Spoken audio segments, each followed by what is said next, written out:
Check out the entire collection of our Ready for Love engagement rings at the other corner of 8th and Walnut with free parking, or online at IHateStevensinger.com with free shipping. IHateStevensinger.com. One place, one price. Storms don't wait. Neither should you. This year, we've seen it all. Supply chain chaos, rising prices, the power grid pushed to the brink. Each time a disaster strikes, the shelves go empty fast. That's why being prepared isn't panic, it's protection. Right now, for National Preparedness Month, 4 Patriots is doing something they've never done before. When you buy a 3-month survival food kit, you'll get 2 additional months absolutely free. That's 5 full months of delicious, shelf-stable meals, designed to last 25 years and proudly hand-packed in America. Now, that's peace of mind you can count on. Because when the roads are flooded, when the power's out, when there's no food on the shelves, you'll either have what you need or you won't. Don't wait for the next emergency. Go now to 4patriots.com. That's the number 4patriots.com and get 2 free months of survival food before this deal disappears. Pure opportunity. It's what Michigan is all about. The opportunity to do more. The opportunity to connect with the best talent. The opportunity for people of all backgrounds to grow and expand their business. The opportunity to live and work in a state where paychecks go further. The opportunity is now, and it's right here in Michigan. Visit MichiganBusiness.org to discover all the ways the Michigan Economic Development Corporation can help your business thrive. Greetings and citations, fine shits.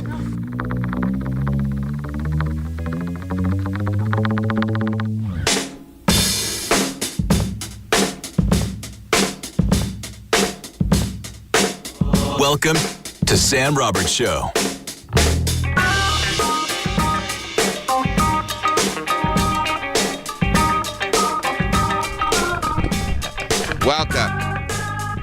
Welcome to the show. Welcome to Sam Roberts Show.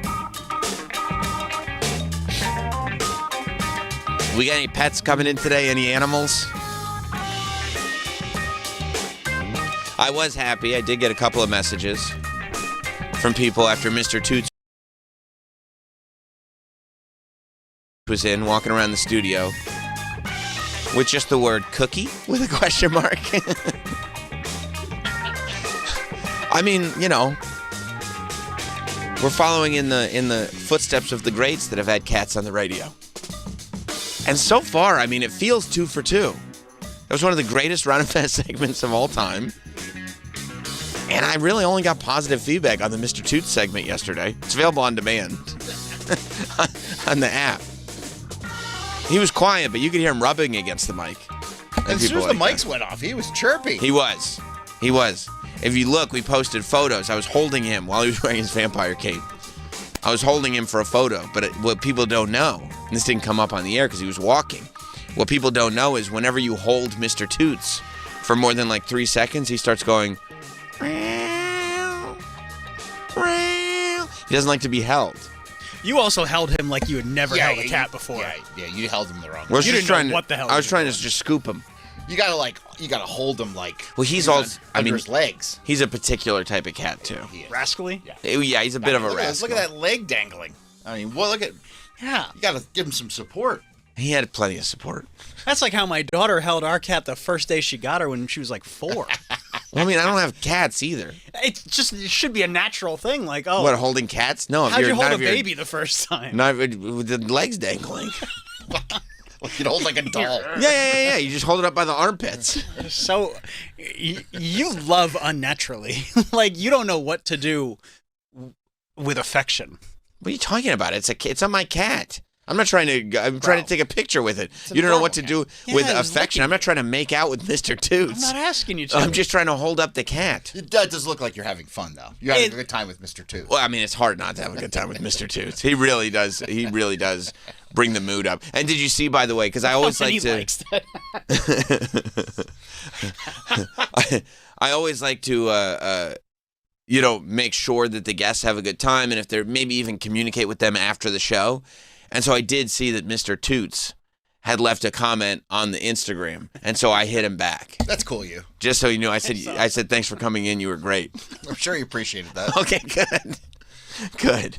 We were walking through the hallways. Everybody was making a fuss. Oh, really? He took pictures in front of the step and repeat out front. He likes that. He loves it. He loves attention. He does. He does. Now, when he took pictures in front of the step and repeat, was he held, or did you let him kind of just... He was by himself. Yeah, so he had to get low for the picture. Sure. Yeah. Sure. I like that. I like that vibe. Yeah, I kind of wanted... I don't know if he would have stayed, but him to just kind of sit next to me. And he was for a little bit. No, I meant like on the floor, and so the photo could be him like right next to like my ankle or something. Yeah. Because, you know, we always take a photo with the guests just standing next to each other. But I mean, he really did. He was electric. He was. You know? Yeah. And he was so proud of himself when he went home yesterday. Really? You could tell he was in a great mood. Oh, really? Yeah. You think it was because of the people that he met, or do you think he realized the media opportunity that he had? I think all the above. Yeah. Yeah, I think so, too. He realized too. that he was, in front of greatness, That's really kind. But I get it. That's really kind, though. And, I mean, also, he's got to feel good because it's like, okay, you're following Oz the Mentalist. Yeah. That's tough. He's a pro when it comes to doing appearances like this, and he was awesome on the show. He was. And then to have to come in and be like, okay, this is who I'm following. I got to follow this, yeah. And he did, man. He stepped up to the plate and knocked it out of the park. He really did. A lot of people in the comments. Oh, great show today, but this was the highlight. And I was like, I said, the cat what? They said, yeah, the cat. I was like, oh, all right. Okay, well, maybe we need to bring it. I don't know how we follow up Toots Day next week. I think, I don't know. It's going to be tough. People are going to have expectations. We can't just do that every week. We can't. We could. No, he's here one more week. So if you want him in again, I'm sure I'll talk to his people. And then he's going back to Florida? Yeah. He's going to be pretty happy back there. He's going to be here for a little bit. Then I'm going down with him for Thanksgiving. I see. Well, yeah, he did a phenomenal job. Did you hear from Tony?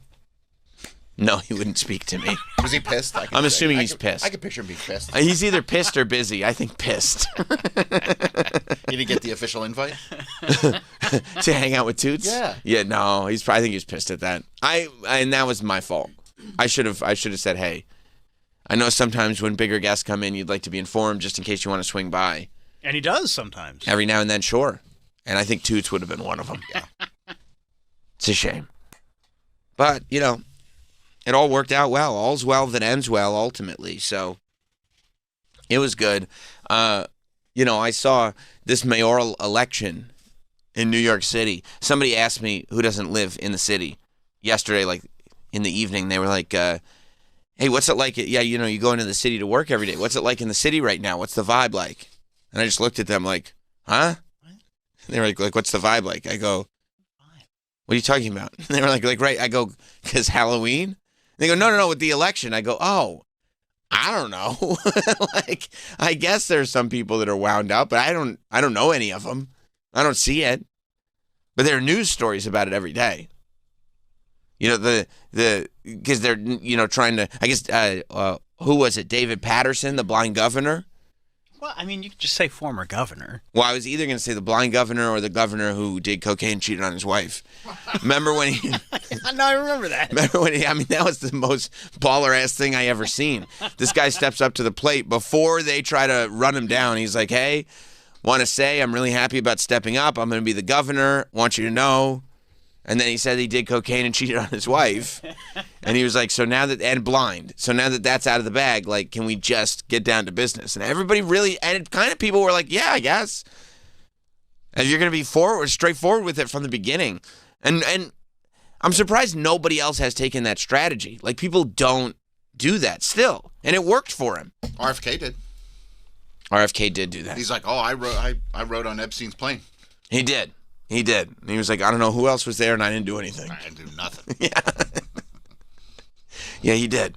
But I mean, RFK's in a little bit of a different position now. RFK's got to just sit there and go like, yeah, I guess you're right. Yeah, I guess. He really thought he was going to make a difference. He did. And unfortunately. I think he got some dyes out of food. That's good. That's good. He did. I think the red 40 is coming out. So that's good. We like that. We like the red 40s out. But yeah, see, like Patterson and Eric Adams are now on the side of Andrew Cuomo. They both said, we are Democrats. Oh, what a shock. When he's running as an independent. Yeah. So, the traditional Democrats are in the side of are on the side of the traditional Yeah, Democrat. I saw that coming. So that's gonna. I thought Patterson was for sure a Mamdani guy. I thought for sure, not the politician that he's been working with forever. I thought definitely. I thought Eric Adams too, Mamdani all the way. But then the real drama came when this headline came out from the Times of London, that said Bill de Blasio. There was a quote attributed to Bill de Blasio. You remember the mayor that everybody hated. He has been so far on the side of Mamdani. But then this quote was attributed to him that said, it said that Mamdani has all these goals, but they're not that feasible. Right? So it was like the first time you heard doubt from de Blasio that Mamdani wasn't actually going to be able to get done what he got done. I was like, of all the heel turns, de Blasio turning on Mamdani, no. I was shocked.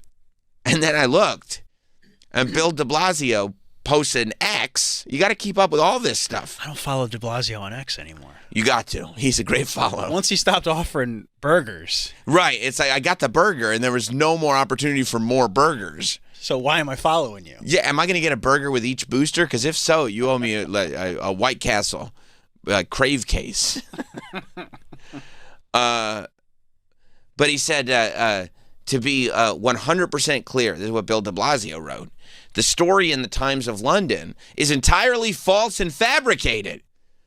It was just brought to my attention, and I'm appalled. Oh, no, you don't want to be appalled. I didn't realize it was that serious. I never spoke to that reporter and never said those things. Those quotes aren't mine and don't reflect my views. Now, it's one thing to make claims that you were misquoted. It's another thing to be like, that I have nothing to do with this article. I didn't even talk to that reporter. I didn't say that. And so I'm going like, what the fuck? Because I think the Times of London is like a real newspaper. Yeah. And so I go, what the hell is even going on? And then I go, well, maybe he's lying, de Blasio, right? And then turns out the Times of London deletes the article. And the whole article gets deleted. And you're like, what? What are you doing?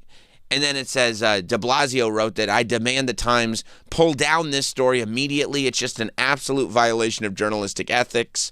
The truth is, I fully support Mamdani and believe his vision is both necessary and achievable. So it's the opposite of what he was falsely quoted in the paper of saying. And then the article does get deleted. And you're like, what? And then the Times of London put out their own report, which I don't even know if I can believe them quoting themselves, because clearly they're not too stringent with what they put out. But they go, we're sorry. Sorry about that. Sorry about that. Was Direct quote? Yeah, sorry about that. Sorry about that. They said, we talked to our reporter, and it looked like he was misinformed. And I go, what are you talking about misinformed? Did he hear the guy say it or not? And then as you read further, it sounds like what they're saying is that reporter believed he was talking to Bill de Blasio, but indeed was not talking to Bill de Blasio. In person or on the phone? Or honestly, at this point, with the way journalism is now, at first I was like, clearly, there's no way. Okay, if it wasn't in person, that's fine because it's the Times of London. Hopefully this guy's in London and de Blasio's in New York. So maybe it's on the phone and somebody's doing an incredible impression of Bill de Blasio. Hello. This is Bill de Blasio. I used to be the mayor. Guys, I got Bill de Blasio on the phone. And then I started thinking about it more. You know what I would bet if I were to put money on one option? Go ahead. I'll bet it was emails. And I'll bet he didn't check at all. So do you think, is your theory that this reporter... It's de Blasio Bill at Gmail. Right, just sent a Sandy Kane type email. Willem Dafoe at gmail.com. That is a true story that Sandy Kane once claimed she was going to get Willem Dafoe on the show. And the next thing I know, I'm attached on an email from Sandy Kane that is also CC'd Willem Dafoe, no dot, just Willem Dafoe at gmail.com. And when I asked Sandy Kane if that was his email address, Sandy Kane informed me she assumed that it was. Her assumption was that clearly that must be his email address. It's his name. And who doesn't have a Gmail? No, I if I had to venture a guess as to what happened, and I don't know, all I pretty much know is what I just told you guys. I would bet that he got an email from someone claiming to be de Blasio. Sure. I bet he did not reach out, but I'll bet some dude, de Blasio Bill at Gmail, whoever it is, emailed him. And like, either it was too good to be true.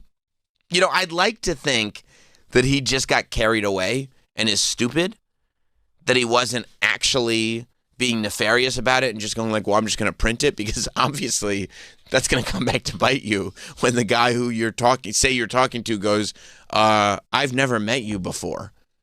But so I'd like to believe that the dude who wrote it is just a very stupid man. But I mean, it's insane. The idea that it's like, well, I thought I was talking to that guy, but I was not talking to that guy, is not a legitimate excuse. I think they shouldn't. Are you surprised though?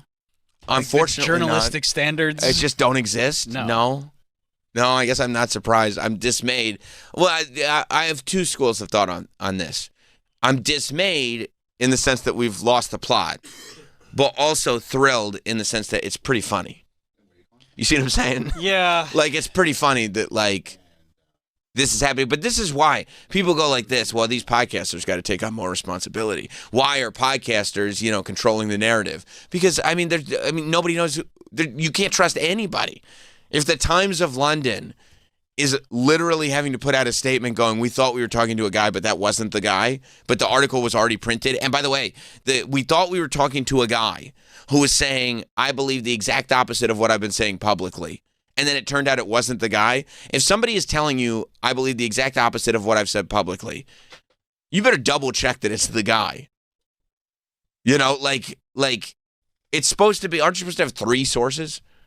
That used to be the standard. Right? Yeah. 3 sources? Yeah. Or at least like a triple confirmation that this is the human being. Like if somebody's emailing you, you go like, hey, can we jump on the phone? Would it be unreasonable to say, hey, can we jump on FaceTime? Like it used to be where like, okay, so the New York Post reports on this story. Mm-hmm. That's how I first saw it. It used to be, well, before the Post runs with this story, they reach out to de Blasio to see if he has any additional comment. Hey, we're going to run with this story. Yeah. You said this. Do you have any additional comment? That's exactly right. When there's no verification for anybody else. Well, because, yeah, the what do you call it when you gather news and just push it instead of actually reporting? It's really bothering me because I know the word. Aggregators. Mm-hmm. News aggregation is what almost all of these people are doing. That's all it is. They're aggregating the news instead of reporting it, because you're 100% right. The first thing that you go is like, how could the Times of London be so foolish? But you're right. Every other paper or TV channel or whatever it is, every other outlet that reported on this story should have said, hey, we're running with this story. Do you have a comment? And the expectation is you're not going to get a comment on something like this, or my comment is what my comment is, or I was taken out of context, or whatever it is. But now it's just throw it on every website because we all need the clicks. Oh, my God, yeah. And we don't care if it's real or not, because if it's not real, we'll just blame the original article. Also, I hope it's not real, because then we can run another story about how it wasn't real, and we can get more clicks. Right. And everyone will forget about it, and the cycle will continue. But because nobody will take it a step further, like we just did, and go like, well, why did you report it without checking on it? You're going to be the one that reports on how bad the other newspaper is. So then everybody's going to go like, yeah, that other newspaper is bad. Instead of going like, anybody who published this is crazy. And like, what are you going to? Well, yeah, because the news is for profit now. It's very much for profit. It's just another business. Yeah. It's not for the public good. But yeah, it's not. But then when it's not public, what do they try to do? Defund NPR. Right, yeah. So it's like, there's no, and I'm not saying that, NPR doesn't have their own issues and agendas, but like, it's kind of impossible. And then they act like, the consumer is the problem. The consumer not choosing the right sources is the problem. Yeah. Instead of going like, no, you guys are the ones that fucked the whole thing up. People are looking at this going, there's no way. Like, I'd be a fool to continue down the same road that I've been on. And they're like, just follow the same road, okay? It will be fine. 866-969-1969. Let's go to Sean in Canada. What's up, Sean? Hey, actually got a situation like this with the email. Mm-hmm. When I was a kid and Hotmail just first started, I'm a big wrestling fan, so I set up an email account called leapinglannypoffo@hotmail.com. All the famous wrestlers were taken, so I went through like 100 and finally got to him, and it was open. I also love the years idea. later- I also love the idea that Lanny Poffo would put his gimmick in the email as well. Like he put leaping in there too. Yeah, so years later, Macho Man dies. Rest in peace. And for those who don't know, those guys are brothers. Mm-hmm.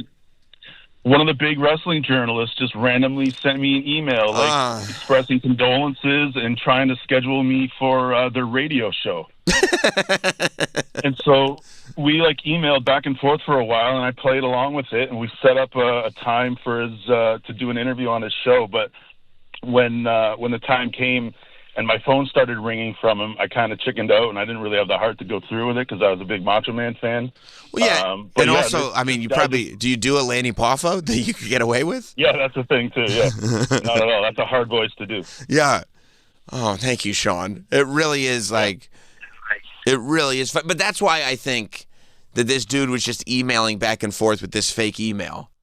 And he's like, "You really like Madani like that?" And then this fake email was like, "No, not anymore. I forgot to tell you. No, I don't. Oh, let's publish this." And then, all the dopes, and we've seen it. It was the same people that we were watching on these 24-hour news networks that were figuring out that the Howard Andy Cohen thing was a ruse in real time. That was a little harder to figure out. It was not harder to figure out. It was very easy to figure out. I figured it out with 1 second of listening, and it wasn't even a figure out. I didn't think it was a thing to figure out. Right? I didn't listen to that and go this is a trick meant to pull the wool over the eyes of millions. I said, this is a fun bit. It's a commentary on the fact that people had such ridiculous theories. It's tongue in cheek, not, we're going to fool the news networks. But then we watched them. It happens in real time. They're all doing these live shows. Some PA gives them a piece of paper that says, "This is what's happening, read this." And then they just read it. And then they're stuck 5 minutes later going, "Oh, that thing we said isn't true." And it's the same thing here, except it's everyone. It's everybody that's running with it. It's nuts, dude. It really is nuts. And people are not going to look at this and go, there's a bigger issue here. Let's not focus on this one thing. Oh, haha, they got rused. There's a bigger issue here, and it's not fake email addresses. No, and let's be honest. The majority of people are going to read the first article and never hear that it was That's fake. true, too. They'll never hear the correction. And be de Blasio doesn't even support him. Right, because, the Times of London is not going to run a huge article going, we are stupid. Oh, guys, get a load of this. Wait till you hear how dumb we are. No. And Mamdani's probably, looking at that article coming out going, what the fuck? I don't need this at all right now because he's losing his lead. I didn't say that. No. And this is how it'll go. This is how every casual conversation will go. Even de Blasio, he doesn't like the guy anymore. No, it turns out that was fake. I don't know. No, it turns out that was fake. Yeah, but still, you just can't trust him. It's just, that's every conversation. But still. Yeah, but still. No, not but still. The whole foundation has been just shattered. Yeah, but still. Because you've already locked into your head what the result of this thing is. So the idea that the thing is completely different than what you thought it was, you can't have that. Oh. It's just... That's the vibe in the city. That's the vibe in the city right now. The Times of London. Why is the Times of London reporting on who's going to be the mayor of New York City? It's an international story. It isn't an international story. Everybody's very, very caught up in it. I guess so. They're worried we're going to go full communist? Yeah. Maybe. Yep. Bring it. Could be. We'll see. We'll see. Here's the thing. We'll see, right? What are we going to do? Either way, what are you going to do? Get up and go to work, It's Because historically, whenever a new politician comes into office, things change like that. Immediately. Remember when the swamp was totally drained? I remember that. Yeah. Yeah, it's dry. It's bone dry now. Remember when the Epstein files were released on day one? Oh, yeah. That binder was full of stuff. Remember when we heard America First? That's right. That's right. Remember when the price of eggs became, like, next to free? Sick of winning. Marjorie Taylor Kwan over there. That's right. That's right. She's starting to make a lot of sense. Well, she's speaking the truth. Meanwhile, we got to look at I like looking at the humanity of the people that are doing things, Like, there is something, and I don't know, I guess, like, running for office is such a full-time job. Like, it's a 24-hour job that it's very difficult to be a human being, especially when you run for office all the time. Like, there was this moment at the last mayoral debate when they asked all three candidates, what is your favorite concert venue in New York City? And it was my favorite because, like, literally, I witnessed it, right? Like, that when Art from Everclear was in here, right before we went on the air, Travis and Art just kind of struck up a conversation about all the different venues in New York City and all the opinions on them. Because every venue in New York City has a different character to it. Every venue in New York City has a different meaning to it. That's why when you go to see a band or a show of any kind in New York City, that's the first question. Oh, where are they playing? Yeah. Because, like, it's going to change the whole vibe of the show. Oh, Terminal 5? Okay, we'll pass. skip Yeah, I'll yeah, pass. yeah. Skip Yeah. that one. I'm good. Okay. Thanks. Okay, so unless I'm in the very front row, I'll see nothing. Worst venue Got it. ever. Got it. It's the worst. It's the worst. The sight lines are insane. Well, because it was built as a nightclub. Right. And then they didn't do anything. They just were like, how about music? We'll put concerts in here. You're like, I can't see the concert. Still, it's about vibes. Huge pillars right in the middle. Right in the middle of yeah. And it's not just like in one part. It's all around. The worst venue in the city. I think I've seen wrestling shows in Terminal 5. I'm sure you have, yeah. It's big enough to host like an indie. Well, yeah, it's wrestling big enough, show, but yeah. it's not big. You can't see anything. No, of course not. It's the worst. And they go like, well, VIP's upstairs. And I go, oh, great, I'll go to the VIP. I'm like, well, I'm not watching this show. Can't see it anyway upstairs. Thankfully, when I saw Mastodon there with somebody else, and I literally watched the show on a monitor. Yeah. I was like, this sucks. I mean, yeah, just stream it next time. I'll watch it on Twitch. I feel like that's the one thing all New Yorkers can get behind. Yes. Terminal 5 sucks. It's the worst, yeah. Yeah, it's the worst for sure. But what is the best? I don't know. I miss Roseland. I miss Roseland, too. Of course. I mean, Art and I agree that Irving Plaza is our favorite venue. because Irving Plaza has so much character. It's the perfect size. It's Great been around location, forever. easy to Great get to. Great Yes. location, easy to get to. Roseland and Irving Plaza and the Bowery Ballroom are my two. I like Webster Hall, too. I love Webster. Webster Hall is great. Webster Hall's great. Most venues are great. Yeah. I'd say my top two are like Madison Square Garden and the theater at Madison Square Garden. Right. I'd say upstairs and downstairs in the same building. Because you can see a small show or a big show. Yeah. I mean, maybe, well, who knows? Who knows? Maybe we'll get a shout out to the Bowery Ballroom. But it feels like an easy I don't question like to Bowery answer. Ballroom either. Right. I love the Bowery Ballroom. Right. That's a good venue. I mean, look, if you haven't spent a great amount of time in New York City, then it wouldn't be as easy a question. Like, No, it's of not, course but if New York City is your shit, I mean, a big part of New York City is the reason they call it the city that never sleeps is because there's always something that's going on. The reason there's always something that's going on is because of all the classic concert venues that they have in New York City. And there's so many, like the Beacon is another one. Like, all these spots are where performers go to be. It's like every single one of them is like, wow, I can't believe we're playing here. You know what I mean? Like, I'm sure Irving Plaza is one of those spots where the first time you play Irving Plaza as a band, it's like, that's a big deal. Where do we see Dillinger? Brooklyn Paramount. That's probably my new favorite That's venue. incredible. Right. That might be my new favorite venue. That Sounds place great. is gorgeous. See from Sounds everywhere. great. You could. It's the best. They did such a good job renovating that Yeah. place. Right. So it's not a gotcha question. No. No, What's your not at all. favorite In venue? fact, it's a question where you really gotta like. Yeah, what's your favorite venue in New York City is a question that actually opens up conversation. Almost no answer is wrong. Right. And we can just sit there and have, it's a fun question. Sure. Because you can just sit there and like talk about why this one is great. All you're going to agree on from everybody is that Terminal 5 blows. And Nassau Coliseum. You can't even count that as a New York venue. I know. I mean, I just wanted to throw a shot. Oh, God.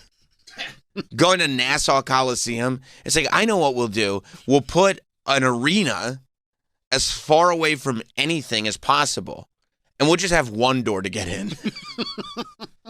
So you guys line up, and then we'll put all the concessions on one side of the building so that if you're seated on the other side, you're screwed. So who knows what they'll say? But they said at the debate, they said to Mamdani and Cuomo and Curtis Sliwa, what's your favorite New York City concert venue? Okay. And, well, politicians really don't disappoint. What is your favorite live music venue in New York City, Mr. Sliwa? Oh, Chainsmokers. Okay. Hit pause. I mean, where is Chainsmokers? You know what? There's a lot of newer venues that I haven't been to. A lot of places in like Brooklyn. Did they get their own? I don't know if Chainsmokers. Mike, you like more like dance and electronic music. Yeah, yes, electronic yes, music. Sir. Yeah, is Have you- Chainsmokers a venue in the city? You ever been to Chainsmokers? I mean, Is that like Bar A? I'm sure I've come across them at like a festival. No, They're, the spot, the place. I was unaware that this was a location. I don't go out to as much live music as you guys, so I figured maybe you guys knew. But no, in my experience, they are, I believe, two people. Oh. And not a concert venue. Well, he seemed pretty confident with his answer. I mean, yeah. Like, I've been waiting for someone to ask me this question.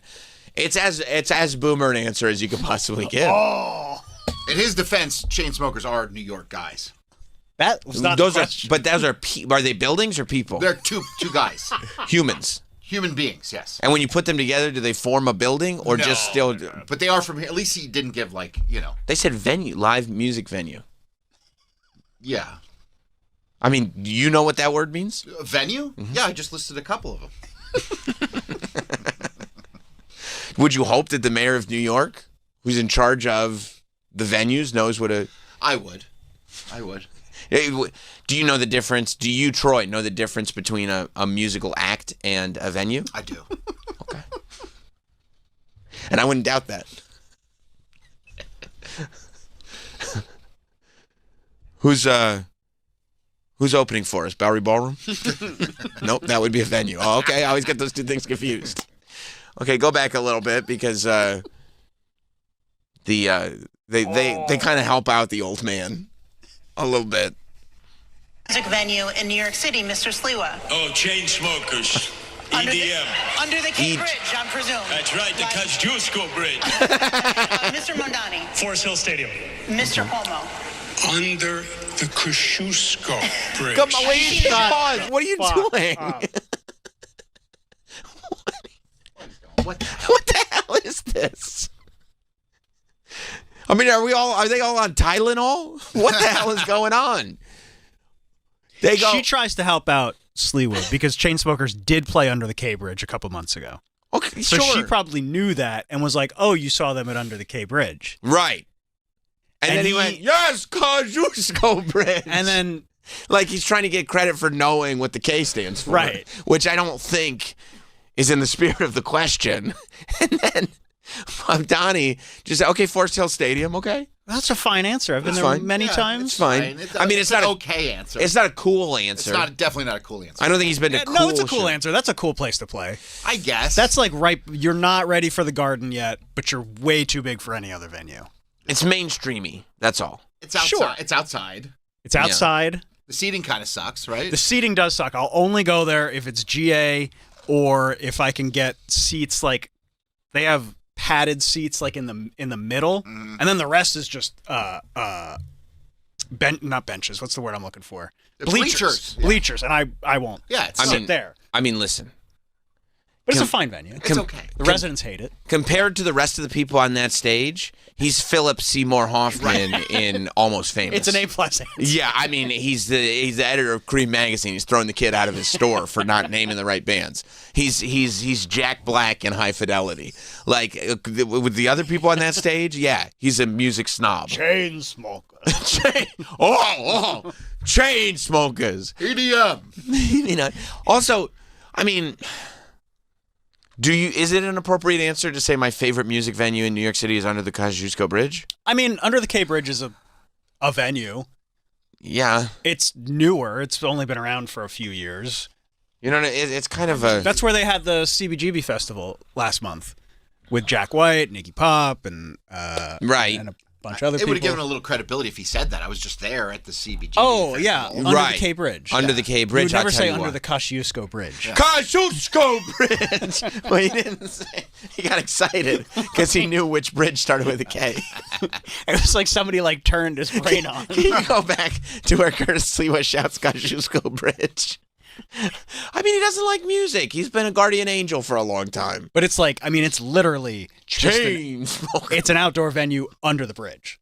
Right. Like, it's as literal as a name can be. Sure. Under the K Bridge, I'm presuming. That's right, the Kosciuszko Bridge. That's right. And poor Mom Donnie's like, I'll give you my answer. Well, no, but not poor Mom Donnie. Mom Donnie's licking his chops on this one. He's like, all I have to do is name a venue. If I can just get venue right. It doesn't have to be cool. All it has to do is be a building in New York City. And I'm mopping the floor with this guy. He just named a band for his favorite venue. And surely Andrew Cuomo, who's been around forever. He was the king of COVID. Can name a venue. Yes. Yeah. But he's not is he like a New York City guy? It doesn't matter. You've been to at least Madison Square Garden. They grew up in Queens, right? Yeah. Not only is he a New York City guy and his dad, they've been in New York politics. He's been New York has been his life, and New York City is, Albany wants to think there's something, but New York City is the center of New York. Sure. But instead he's just got to correct him on the pronunciation. Kosciuszko. He's just shouting bridges. Yeah, it's just because... It's just question just old men just shouting things that they know. Well, they're such old school New York guys that is so much more relevant to them personally. Right. That's right. You used to hear Kosciuszko all the time. Yeah. 1010 Wins loves talking about Kosciuszko. What's the RFK bridge? Is that the one that they always argue about if it should be called the RFK or it used to be something else? The Triborough. The Triborough. Yeah. It's the Triborough. That's such a New York guy argument. That's true. That no one gives a shit about. No one cares. No one cares what these bridges are called. Just like it's the Battery Tunnel. It's not the Hugh Carey tunnel. Just like, hey, Andrew, it's the Tappan Zee, not the Mario Cuomo. Kosciuszko! You're right. It's just two old people now arguing about bridges. Old men yelling things they know. They forgot the question, and they're just yelling familiar words. Kosciuszko is yelling about bridges again. Just leave him alone. He's happy. It's meant to be a fun question. I know. Not a difficult one at all. This is not the gotcha question that they think it might be. Meanwhile, this is the second gotcha or non-gotcha question they failed at. Remember, you played last week. Yeah. When they asked if the Mets, or maybe we didn't play it. Maybe I saw it on Reels. If the maybe Mets, it was in the group text. If the Mets were playing Game 7 and the Knicks were in Game 7. Oh yeah. We did not play that, but we should have it. Let's pull that. Let's finish this first. I'll give you plenty of time to fight it, Mike. Don't worry. We'll have plenty to discuss with this clip, and then you can find the Knicks and Mets clip. Wasn't there a bodega question that they kind of fucked up too? No, you're thinking of Jennifer Lopez. You think of Jennifer Lopez if you know, you know? I thought they asked them that. Oh, maybe. Ham and cheese on a roll? What? Yes, they did. And that's just such an easy question. Was it what's your bodega order? Yeah. If you don't know by now, if you claim New York in a public space, people think it's cute.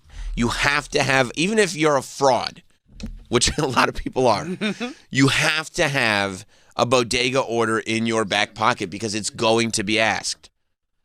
And you can't say ham and cheese on a roll with an orange drink. No, there was a clip. For sure, it would be quarter water. Okay. Quarter water. Yeah, of course. If she had said quarter water, because the ham and cheese on a roll is already annoying. That's what Jennifer Lopez said. Because that's the most plain sandwich, and you're not going in and saying, may I have ham and cheese on a roll? That wouldn't be how you would say it in any bodega. It's either a chopped cheese or a bacon, egg, and cheese. Right. Just say that. It's just the easy order. Right. Bacon, egg, and cheese, bodega coffee. Yeah. Lady Gaga was on Colbert, and he asked her that question, and she had a perfect answer. She was ready to go. She's actually, Here. But, yeah, because she's yeah. Like, imagine if I just hit him with, I like chicken chopped cheese. They'd be like, oh, shit. Yeah. Kosciuszko. Kosciuszko! Okay. All right, Grandpa. All right, hold this for later, Mike. We'll do this next. Let's, I want to get to the bottom of Kosciuszko. Mr. Mondani. Forest Hill Stadium. Mr. Cuomo. Under the Kosciuszko Bridge. Have you seen a show Under the Cape Bridge? Who'd you see? No, I picked up my daughter's. I mean, none of it. It's all fake. It's all fake. No, I did not. No, I did not. I must say I did Have you seen a show not. under there? Yeah. Yeah. What show? Oh, really? I don't know. Also, why say yes? Also, I'm not sure that he did. I don't know that he was correcting Sliwa. I think he was stealing his answer. Oh, you think so? I think so. That's how I took it. He went Kosciuszko Bridge. Yeah. I thought he was correcting him because he really enunciated the way that he pronounces it. I think he was stealing his answer. That's how I think he was also under the Kosciuszko Bridge. Listen to it again from the top. Forest Hill Stadium.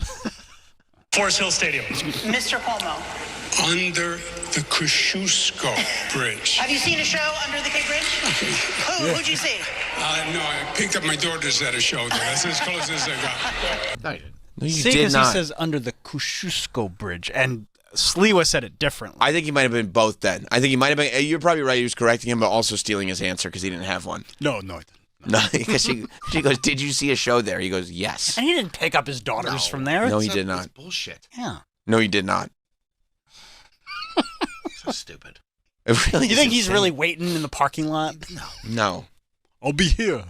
That's what he does. He does it old school, like in the 1980s, where you drop your kids off at the concert and you wait in the parking lot for the whole concert. Yeah. I'll be right here in this spot. All right. You could leave for a few hours. I mean, how old are his daughters? I think. He's not that young of a guy. No, he's not young. You know, he's not Chris. I wish Chris was up there. I like Chris. I like Chris, too. Chris is the cooler Cuomo. He is. The coolest. He likes the butthole surfers. Who? He does. Chris Cuomo? Who? The anal assassins. Oh, okay. And when I claimed he did not, he was in my DMs. Yeah, he was. Yeah, he He was. wanted to correct you. Yes, he did. His daughters are 30. Oh, come on. Come Stop. on. Stop. The fuck? When? That's what I would have said. When? Oh, when they were younger. When they were younger. Venue's been open 4 years. You picked them up under the K Bridge when they were how young? Oh, teenagers. You picked them up under the K Bridge 10 years ago. There's no venue there. Then. What were they doing under the fucking bridge 10 years ago? Were they Anthony Kiedis? Just under the bridge? They should hold his feet to the fire. I would have. Yeah, you know I would Of have. course you would have. We're getting to the bottom of it. Yeah, okay. What show? Okay, when? Call them right now. Call them right now. What show did you pick them up? I don't know what show it was. Okay, when was it? We'll look it up. When was it? Just tell me the year. I mean, I do appreciate that she did ask follow-ups. Yeah. You see At a show least- there? yeah. Because he stole Curtis's answer, and Curtis's answer was one. Because at that point she's like, well, I'm just giving all of them. I gave two. They're both my answer, right? Because Curtis Sliwa just shouts "Chainsmokers," the name of a band, and then the lady, you know, the what's it called? Moderator. The moderator. She's the one who said, "Oh, under the K Bridge," and then Curtis said, "Yeah, that's it," and then just shouted Kosciuszko Bridge as if he's going to still get credit because he knows what the K stands for, which nobody is saying, "Oh, I'm going to see a show under the Kosciuszko Bridge." Nobody. Because that makes it sound like you're literally, like you're not at the venue. You're literally like in the water under the bridge. But he shouts Kosciuszko Bridge for whatever reason. Same way he shouted Chainsmokers for whatever reason. He just knows things. He wants to shout it. And then Mamdani gives an actual venue, which is fine. It's acceptable. And then Cuomo's also steals her answer. He didn't even steal Sliwa's answer. It was also her answer. So she's like, as a moderator, 2 out of these 3 people just said the thing that I said. And so she's trying. Also, she didn't say that. She said the correct name of the venue. She said under the K Bridge. The 2 old men are just shouting Kosciuszko. Kosciuszko Bridge. They love shouting the word Kosciuszko. Oh, you've been there? Uh-huh. Yes, I have. Yes. He said straight-faced. You been to a show under the K Bridge? Yes. What show was it? No. No. You got me. All You right. got me on that one. You nailed me on that one. I didn't think it was coming, to tell you the truth. You're really good. I thought we were wrapping up, but you're good. You're good. Mr. McClure brings up a great point. Cuomo shut down enough venues during COVID. He should know at least one of them. I mean, shut them all down. That's a great point. I'd say this. I know one venue, the Dead People Nursing Home. How about that venue? He did. He shut every venue down. Well, maybe he doesn't remember which ones were able to reopen. Right, because he just clicked select all.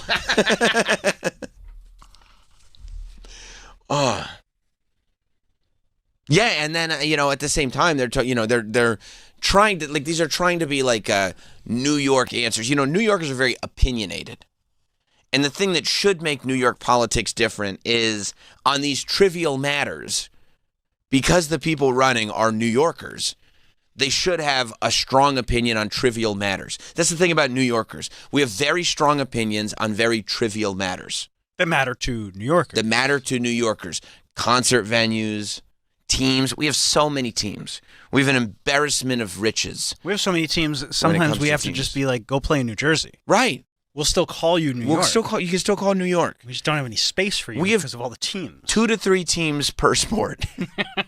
Between 2 and 3 teams for each sport. We got 2 hockey. We got 2 baseball. We got 3 football. I mean, it's crazy. And so 2 basketball. 2 basketball. We took jerseys. Yeah. We're like, let's make that another New York team. And so, in the debate, the candidates were asked if they would go to a Mets Game 7 of the World Series, which is important because the Mets are the underdog team of New York. Sure. The Mets are the have-nots. Would you go to a Game 7 of the World Series or a Knicks Game 7 of the NBA Finals if they could only pick one? Oh, on the same night. It's on the same night. You can see the Knicks go to Game 7 because those are the 2 teams. The Mets going to the World Series. Yankees going to the World Series. Of course, you're still going to get the New Yorkers out there, but you've seen it. Would I be a dick? Go ahead. If I'm a candidate and I say, ma'am, with all due respect, in what world is the World Series and the NBA Finals happening on the same night? I mean, you might be. I think that's votes. That's the guy we want. Right. Yeah. Ma'am. Yeah. I think These are months apart. Yeah. Ma'am. It's like 5 months apart. Yeah. There's no way that those things would happen on the same night. This is a terrible. What are you, terrible an idiot? question. Yeah. Who wrote this question? Yeah. What girl wrote this question?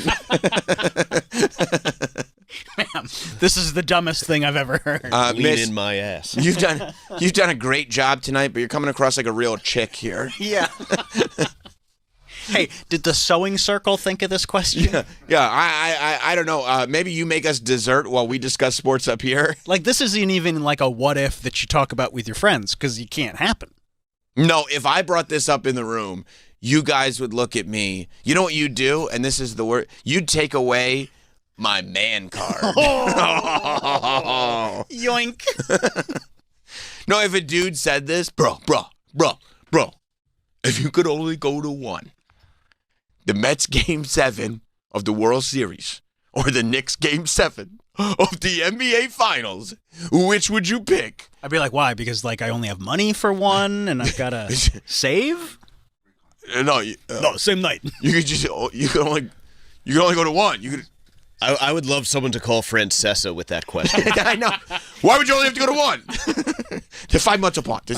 You waited on hold for an hour to ask that question. It's stupid. Maybe they talk about that at the Giants dinner. Yeah.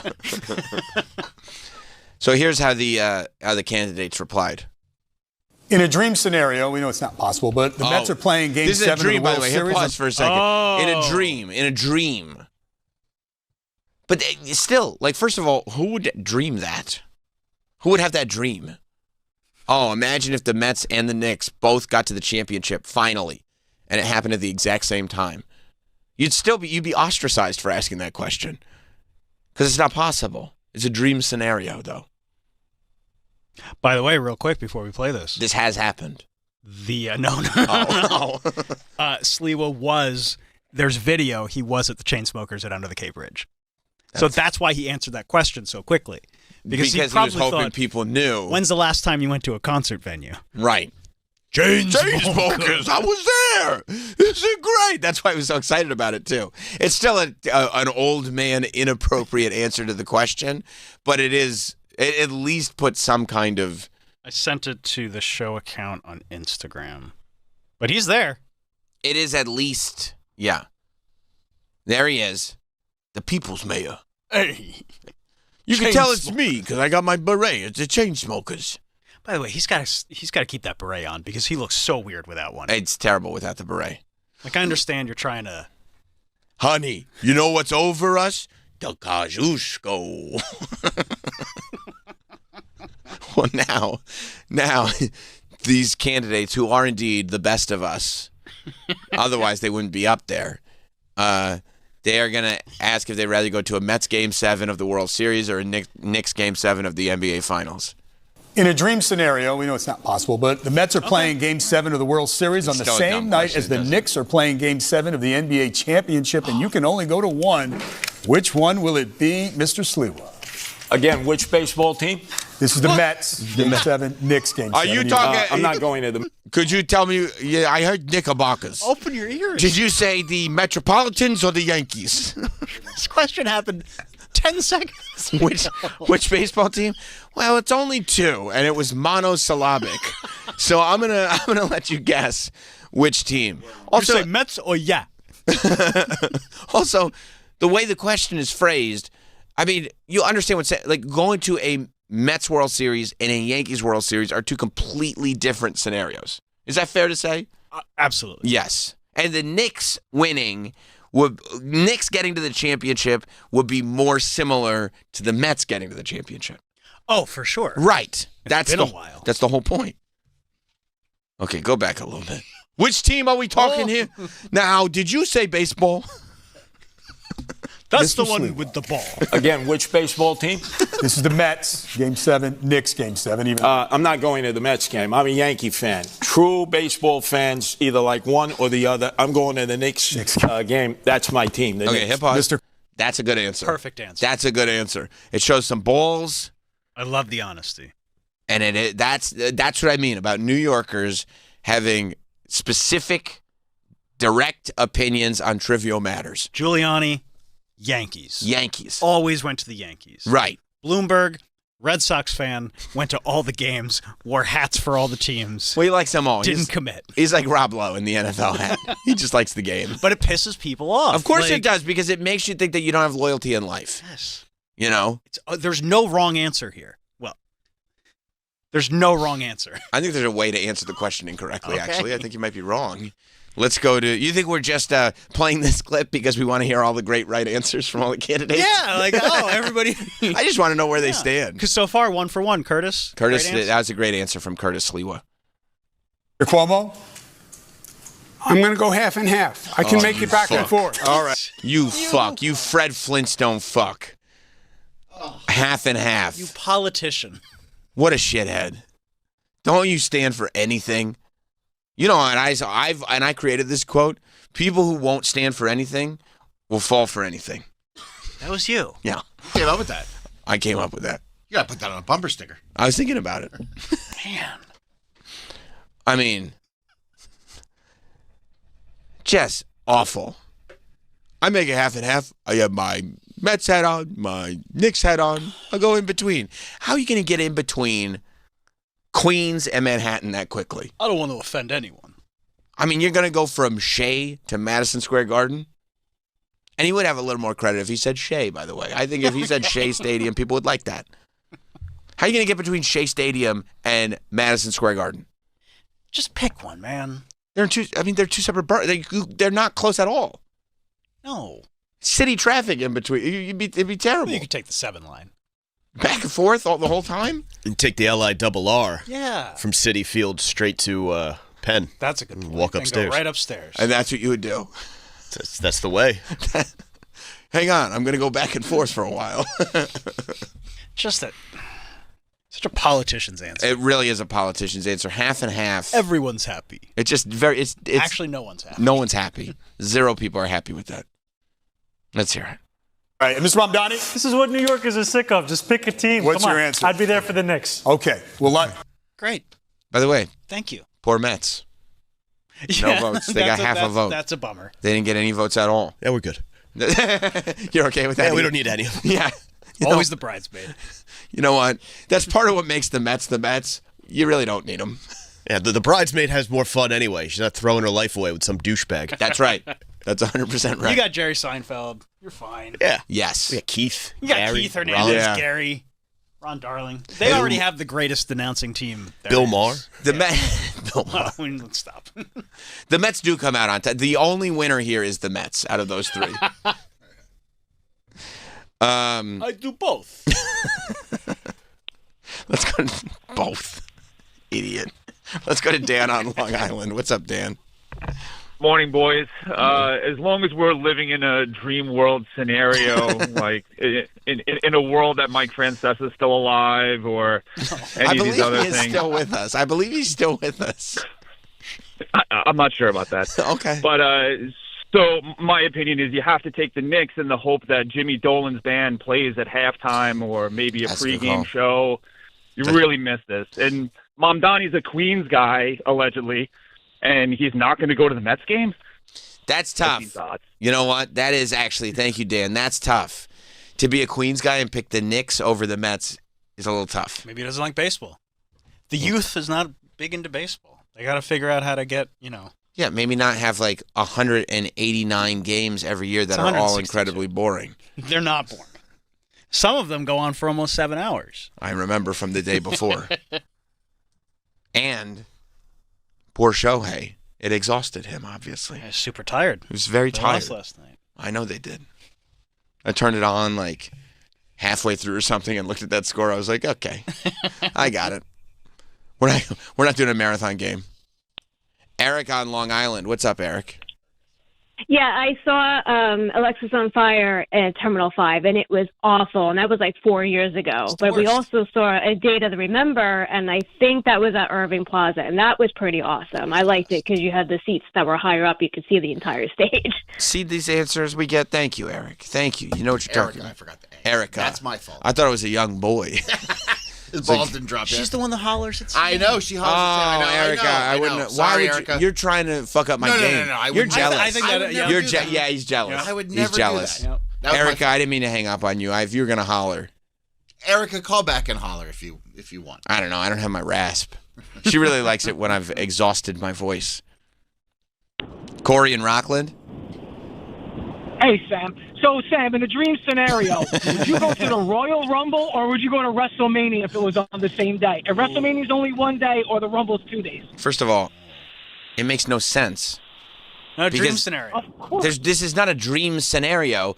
How would you know what the main event of WrestleMania is if it's the same day as the Royal Rumble? Dream scenario. I don't dream like this. This is so stupid. So both? They'll just leave the Rumble and run over to whoever wins the Rumble will just run over to Mania and have their match. You know what I'd do? I'd probably do half and half. Thank you, Corey.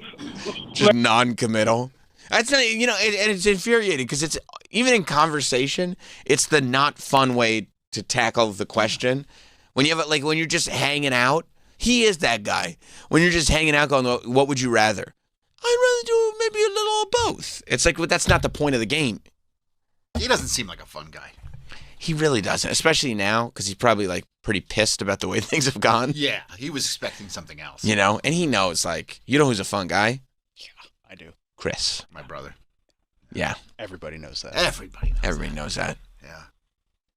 Yeah, there was a clip of Mamdani on Schultz's podcast. Right. Talking about this. And he's like, I didn't think there was any wrong answer. Oh, he nailed him. Well, we'll see. I find the whole thing to be very entertaining. I mean, I'm not excited. No? No. Why not? I don't know. I mean, when was the last time there was almost by definition, running for office should disqualify you from running for office. You know what I mean? The desire to be a mayor should be enough to not make you mayor. Like I heard, I think Kamala Harris was doing an interview, and it was the one for the BBC where they said The Rock's better than her. I think that's why I saw it. I thought that was funny. That was funny. It was funny because it was really funny. They said it right to her face too. But she was like, yeah, I might run for president again because, I've always wanted to be of service. And it was like, that's not why people run for president. And you know that. You know that's not why people, you want to be the boss. You want to be in charge. That's why people run. They want power. No, I want to dedicate my life to service. No, you don't. I want to help people. No, you don't. You want to hear when she says Of course people. A few want to help people.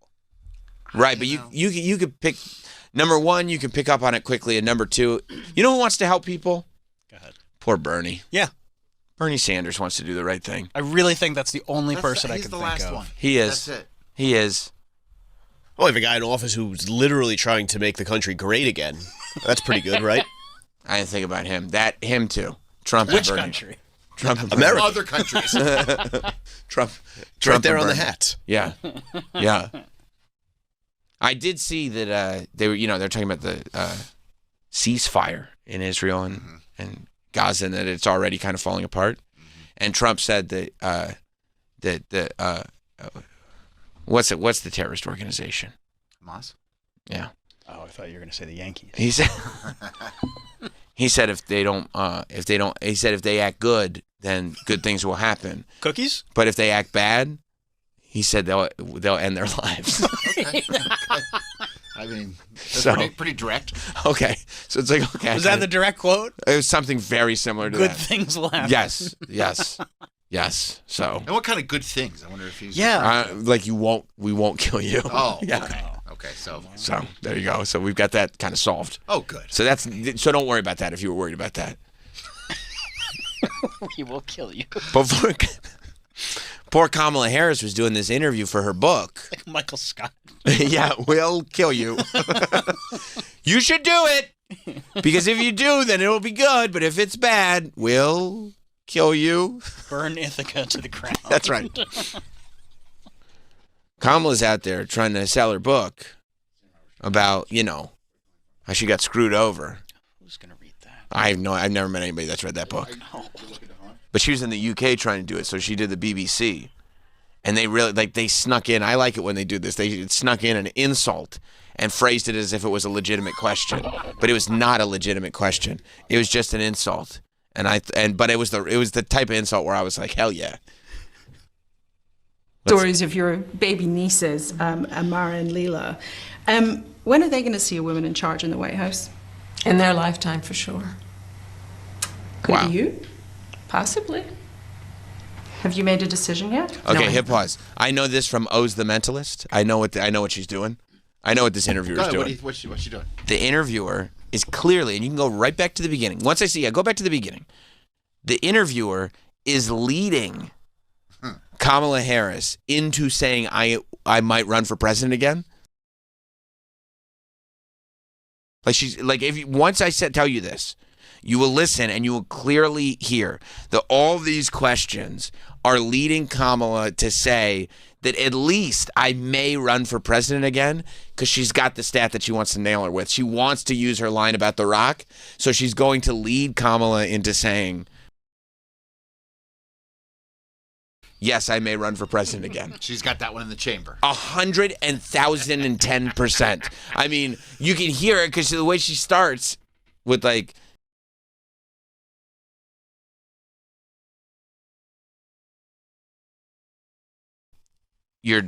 girls seeing, your nieces seeing a female in office. Yes, I think that is going to happen. Could it be you? Who knows? Will you say who knows? Or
ambassadorship for Westchester in the city.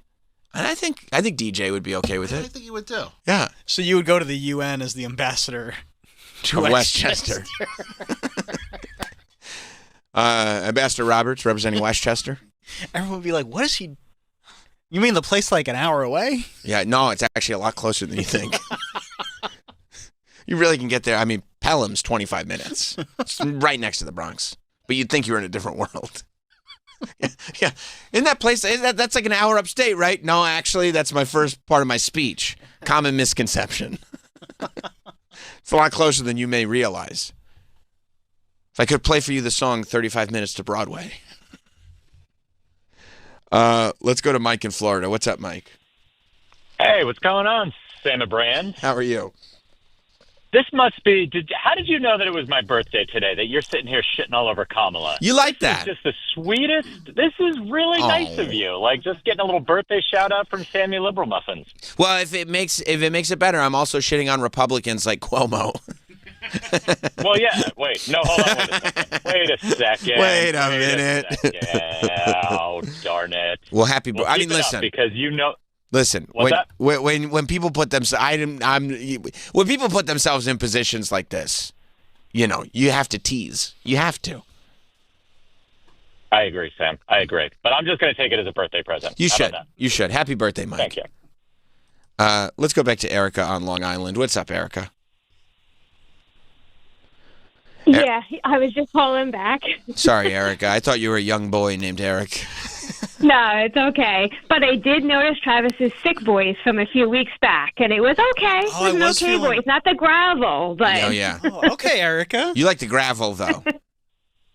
Yes, the deeper the voice, the better.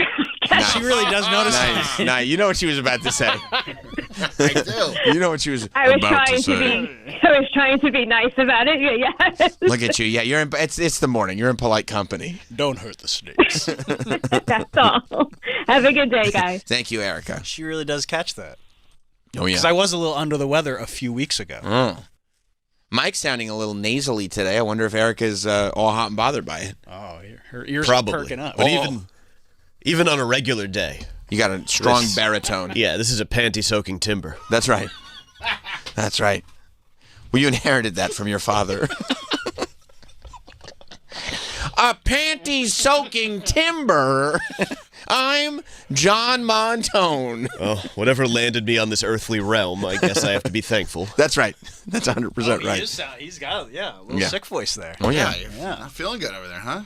I pick up on these things. I go, keep me away. You know, I can't afford that. I can't afford to be sick. Maybe you should be masked up. I will. Once I leave the studio, I'll put my mask on. Oh, but he's in the studio. Well, I don't know how these masks work, to tell you the truth. I just know they keep us safe. Mark in Canada. What's up, Mark? Good day, Sam. Yeah, I was just thinking, that guy that was in reading everybody's minds, the part that wasn't on air you guys talked about was that he made both you on your phone type in what you were going to give as an answer. Yep. He made Travis type into Google what he was going to give as an answer. So that part's kind of left out of the show, so to speak, So where my mind is going is, does he have some kind of keystroke logger, maybe someone sitting outside of the office, they're on the Wi-Fi network in the office, so there's some way to monitor, even though that's on your phone, are you connected to the Wi-Fi there? Well, I mean, that's where I'm going. Great question, Mark. So the only person he had with him was a publicist from the book company, but who knows? That could be anybody. However... And he could be lying. And he could be definitely. He could have another guy that you don't know was with him sitting out in the washroom, though. However, I love these Canadian words you're throwing around, like people just say washroom. It's amazing. Yeah, he could have a guy in there reading Stylecast, waiting to. Just, However, I'm not on the Wi-Fi. Aha. Because interesting. I'm not on the Wi-Fi because I can never log in because I always get locked out of my email. Interesting. Yes. But so you can still, if you're not on the Wi-Fi, you can still Mark. airdrop, right? I don't know. Does that only work on Wi-Fi? I feel like you can do. No, you can still airdrop. So you can connect to somebody else's phone if you're not on Wi-Fi. Yeah, but you have to have like airdrop on. I'm just saying it could detect somebody else's phone.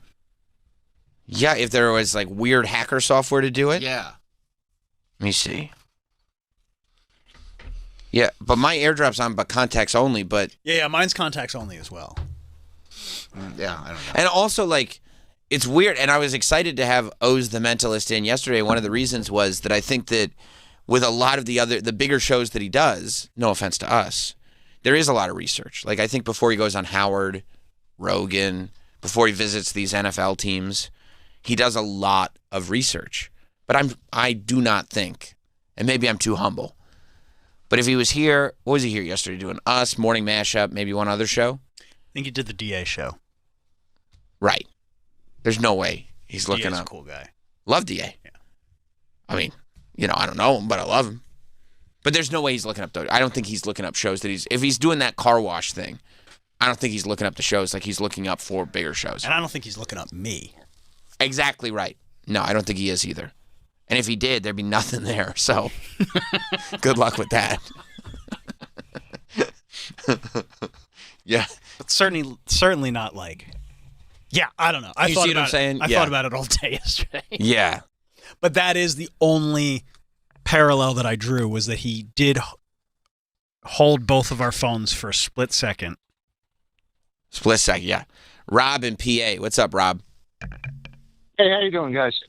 Good. I am a magician, and I am calling to tell you that there are definitely ways to get information from other people's cell phones. Okay, first of all, do you know sleight of hand? I do. Do you use it to get chicks? It's to varying degrees of success, yes. A lot of chicks loves. I mean, I feel, and maybe I'm out of touch, but I was thinking about this. I feel like if there was one skill that I could learn to get chicks, it would be sleight of hand. I feel like sleight of hand, like, chicks go crazy for, but maybe I'm wrong. No, they do. They do, right? I mean, David Blaine was in the Pussy Posse. Oh, he was in the Pussy Posse. You know who else is a magician? Who? Mystery. That's true. He started it as a master of the Venusian arts. I forgot about the You know, Mike, I'm so glad you're here because I always forget about the Venusian arts. Oh, they can't be forgotten. They're undeniable. Oh, you're right. You're 100% right. Okay, so my theory is right. Yes. That sleight of hand gets you chicks. You know, I think more magicians start trying to pick up chicks than they want to admit to. Well, I think too that people need to realize that, like, sleight of hand will get you chicks, but this is no offense to you, Rob. A lot of, and you would probably back me up on this, a huge percentage of magicians are total dorks. So I think that is 100%. Why, like that, and that's, your sleight of hand has to be so good to make people forget that you're a total dork. So I think magic can open the door, but it is not a replacement for a personality. That's right. Like, at some point, you're like, oh my God, I hope he's got another card trick because this guy sucks. Yes. Right. Right. Okay. But you're saying, but there are ways to get things from people's cell phones? Yes. So, first of all, I don't know how Oz does it. I cannot speak to his specific methods. Okay. And I don't want to blow up anybody's spot in particular and say exactly how things are done. No, you're just but it definitely was interesting to hear your recap of what happened, because as the previous caller said, all that is left out of the show, and that is a very vital piece of information. I think so too, and that's why I wanted to make sure that we said it on the air, because, like, yeah, I mean, you know, I think that what happens before the show is very, very important. I might even have Hot Dog 100%. On the YouTube video. Maybe he should put on part of that, like, last segment where we explain what happened. I just want to, like, know how it's done. I think it would be interesting to do that because it's something you don't really hear about in the recaps of Oz's appearances. Yeah, maybe I will. Thank you, Rob. So does that mean he can still see what's on my phone? Well, he knows your secrets, like Danielle said. He knows all my secrets. He knows all your secrets. And he has a clean-shaven face because he shaved his beard one time. Also, according to our brilliant intern, Danielle. So he knows I got Wordle in 3 today? You're still doing Wordle? My daughter and I do it. That's sick. Yeah.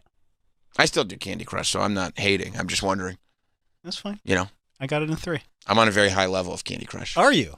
Yeah. I didn't know people were still playing Candy Crush. I don't know if they are. It may just be me. It might just be me, and if it is, I hope that they're not going to shut down these servers because I am using them. But it's perfect, you know, when you're putting the kids to bed, sometimes you got to sit in the bedroom, wait till they fall asleep. You play a little Candy Crush. Wait till you hear this, okay? I've never played it on the air. which means that there's so much less time in the day for me to play it than a lot of other players. Yeah, weird thing to do. But, I mean, of course it would be. I am on... It's supposed to be talking. Level. What level you think I'm on? I mean, I don't know how big these levels get. I'll say 1,218. You got a guess, Troy? I don't know. Just make a guess. 7,953. He always does this. You think he's being sarcastic? He guesses too high. But he doesn't know. Just and like he ruins it know. like you ruined it for the coffee guy. I shouldn't have. You suck. Oh yeah, you remember when he ruined it? He ruined it for the coffee guy. The coffee guy comes over. He goes, "You have any idea how much they pay for coffee here?" And Troy's like, $10,000. And the guy's like, "It's like $2,500. Like, you ruined it, and you just ruined this." I try to get you out of it. Well, $1 billion? I'm on level. I don't know. I don't do Candy Crush. But just play along. But he goes too high. Kosciuszko is right. I'm on level 6,333. Wow. Okay, so he was in Troy's defense, he was way closer than I was. But that would have been the fun part. Like, I'm way higher than you think. I'm past that. Oh, like you're a G. Right. And then Troy was like, "Are you on this level?" And I go, "No, not yet. I'm 1,000 levels behind that. I have a lot of playing to do before I get anywhere near there." No, unfortunately, I'm not that good. No. We're getting there. You'll be there soon. That wasn't the point. The point was to be impressed. And how could you be impressed now? How could anybody be impressed? I'm not. I was going to impress the audience, and now they're not because they're thinking about level 7,000. Yeah, now I just think like, oh man, you got a whiles to go. That's the last thing I wanted anybody thinking. Sorry, bud. I spent the Duncan points. All gone? That's impressive. Not every point, just the points expiring. Oh, good. I saw Hard Rock Johnny's got a lot of points now again. We both nailed it. Hard Rock Johnny and I, we both nailed it. They're not getting any free points from us. So we really showed them. Yeah. By spending money. No. Did not spend money. Good. In the last couple months. Now I'm back to spending a little money. That's a bummer. Yeah. Yeah, but that's okay because I'm earning points. And everything that costs points costs more points. But the dollars that you spend earn the same points. So it's weird the way that works out. You know what I mean? Yeah. Math doesn't exactly math on that. Although, I mean... Roland just says that he talked to O's over Zoom once, and he got him. I mean, but to be fair to Roland, who we love... like... Go ahead. I bet I could get Roland over Zoom. You feel like the obvious answer is Bruce Springsteen? Right. To whatever the question is? Right. I want you to think of a musical artist. Think of any musical artist. Could be anything, could be anything, could be anything. Think of a musical artist and you know what? Write down a song. You know what? Cross out that song. Write a different song. Okay, write that song. Okay. So I'm thinking, I'm looking at you. Look at me. I want you to think about the first name. Think about the first name. You didn't go for the first letter, did you? No, you didn't go for the first letter. No. Did you go for, you went for the middle. Most people would take a consonant, but you took a vowel, didn't you? Is it you? Is the middle letter you? Oh my God. Yes, it is. Okay. Middle letter's you. Middle letter's you. First letter's B. What? It's Bruce, isn't it? It's Bruce. Is it Bruce Springsteen? Born to Run. Is that the song? Oh my God. This guy's great. Yeah. Yeah, I think I can get him. I don't know how he does it. I wish now if he would come back in, would he be willing to do it, asking you the questions facing in the other direction? Like, can you look that way and answer the questions? But his whole gimmick is that he's reading me. He's reading you. So he couldn't do it then? Quote unquote. Like, if he can do it without reading me, then we know that that's not what he's doing. And then the whole gimmick is blown. Yeah. We'll never know. I don't know how he does it. It's wild to see. His eyes were covered when I wrote that name down. Yes. I mean, look. But I had also already typed it on my phone. I keep going back to the phone. And listen. He was just said on there, he touched your phone, right? Yes, he held Sam's phone. He held your phone. Yes. See, there's something there. That's a strange thing to do. There's something there. But I mean, I still get amazed when they find my card. They cut it orange open and find my card on the inside of it. Yeah. And they've been doing that trick forever. Yeah. But I'm like, how the fuck did that card get in that orange? I'm just thinking about technology-wise. What could he possibly have that would be like, now I can see what you've typed on your phone? Yeah, especially if you're just touching it. We've never met. Because his phone was down the entire time. Right, he wasn't scrolling through his phone. He wasn't on his phone. So yeah, I don't know. Wouldn't it be great if he went down for cyber hacking? Because he was doing all these magic tricks. Like, he's like cyber hacking, stealing people's PIN numbers. Like, he's doing crimes. Except... I really wish I knew. I mean, he did have his phone flipped over. Yeah, so he wasn't looking. He wasn't looking at it. There was nothing in his ear. I mean, unless there's something like Morse code in his pocket. But there wasn't anybody doing Morse code. Yeah, I don't know, dude. I'm grabbing at straws. I know. I have no idea. I mean, I was telling the truth when I told him. That's how I watch. I watch a ton of O's Perlman content. I was really happy he was in. And I watch him appearances on various different shows. And then I watch people explain what he did. And then I watch more appearances, and it still doesn't explain half of it. I was trying to watch the guy over here, seeing what he was doing. Right. But he was... that's why I said something yesterday, because as soon as that started happening, he started guessing. He stood up and started filming. I was like, what's going on with this guy? But that's only because... But I think he was legit filming, because then he offered to leave the room. He was filming for social media. Yeah. And he offered to leave the room, and I said, stay. You can stay. Yeah. He did offer to leave. And it's not somebody that... In the appearances that I... Like, when he goes into those NFL things... But was that him getting us to make the right decision? I'll leave. No, you stay. Yeah, he got me. We should have been like, yes, leave. Yes, get the fuck out. Leave. If we would do everything differently today if he came back in. Yeah, do it all differently. Except pick the same name. Really fuck him up. Still the same guy, right? No, and I'd be like, yeah, you got me. Yeah, you got me. Corey in Minnesota. What's up, Corey? Hey, I remember I called yesterday claiming to know, but I didn't really know, blah, blah, blah. So I just wanted to recap. I did do a little research. Now, I love O's, and the last thing I want to do is, expose him. But if you do a quick search online, you'll see there are, some devices you can get that will read your phone. I'd say Google Peaksmith. That's all I'll say. And then second, 2 more quick points. If you notice, he did look at his phone because I heard him say, "Oh, I'm just putting it on D&D." So he said, "So that's a quick." He did do that. Glance at your phone, and then third, he's not researching your answers. Otherwise, he wouldn't have mispronounced both of them. Both of them he mispronounced. He said "Hi Spot" and he said "Dennis Frank" or something like that, which is mispronunciations, as though he had a quick glance at the word, not researched it. So to me, it sounds like it was a quick glance, and maybe he just mispronounced it. He did I feel like a piece of shit. No, Corey, that's good. That's good. He did put it on. He did put his phone real quick on Do Not Disturb at the beginning of the thing. That's a clue. That's definitely a clue. And he did mispronounce both, almost as if he was maybe getting that information read to him. Or like he had the letters. You know what I mean? He had the letters and maybe... So before he flipped over his phone, he touched your phone and he touched Travis's phone. And then he put his phone on Do Not Disturb. And he did look at it and did something. So... Put it on Do Not Disturb, but who knows if that's... Who knows if that's true. Right. Of course. John in Virginia. What's up, John? Hey, guys. How's it going? Quick question. You said he had you type names into your phone? Yeah. Into Google or something? Yeah. Was he literally saying put it into Google, or he gave you a website to type it into? No, he just said... Travis was Google, mine was Notes. Yeah. Because there is a version to do this where they gave you a website where he goes hey, no, it wasn't that. To this website to see that it's not a... Yeah, well, never mind then. I like that, though. Thank you, John. Thank you for being a critical thinker.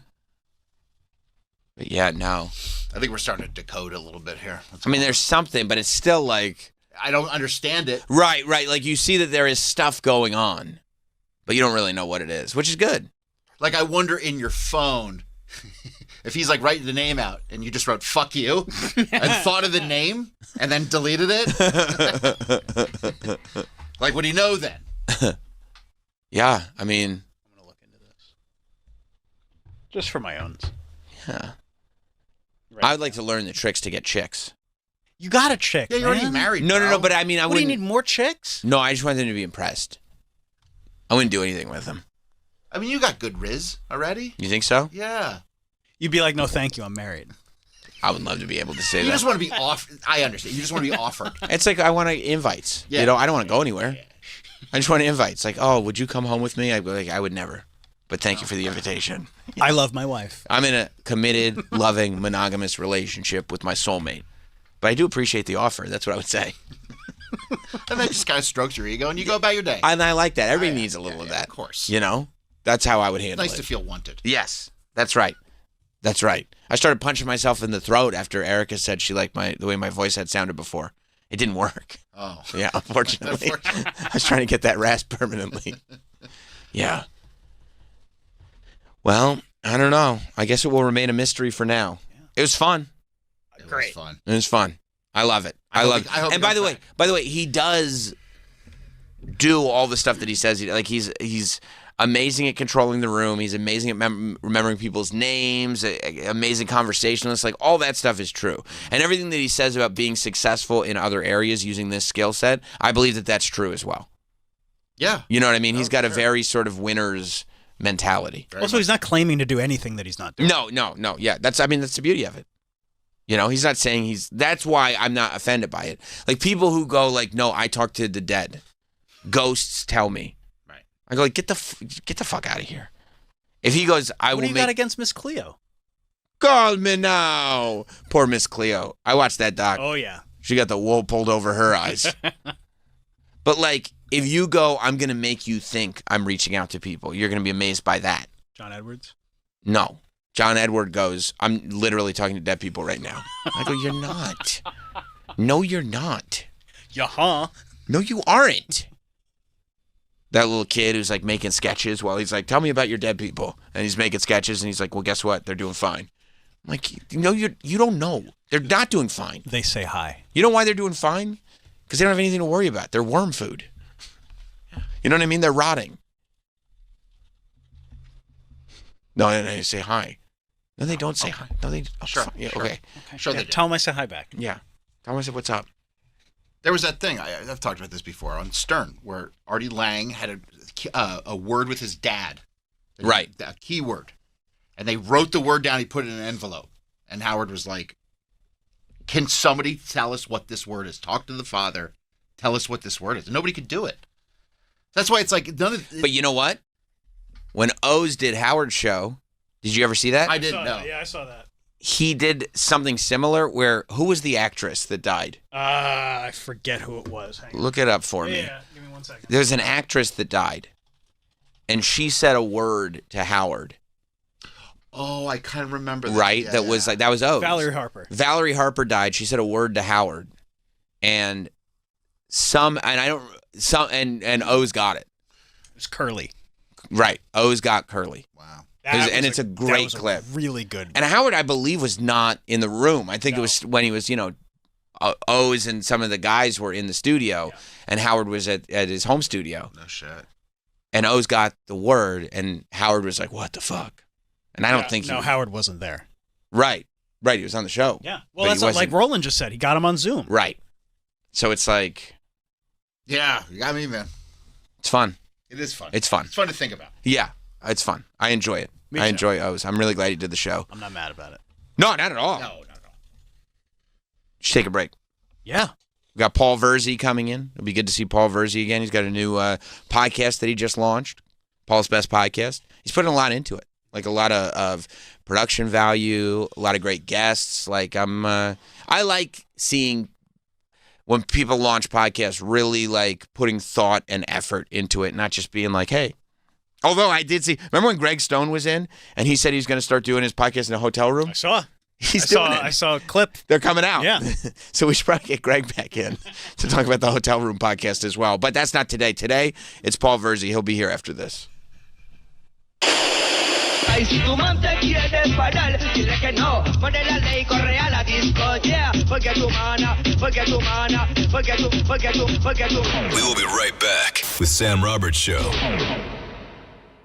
The Bonfire with Big J. Okerson and Robert Kelly. Okay, I'll take the ladder. Which is the ladder? The second one. Second one. Did you just tell him which the ladder is? Yeah.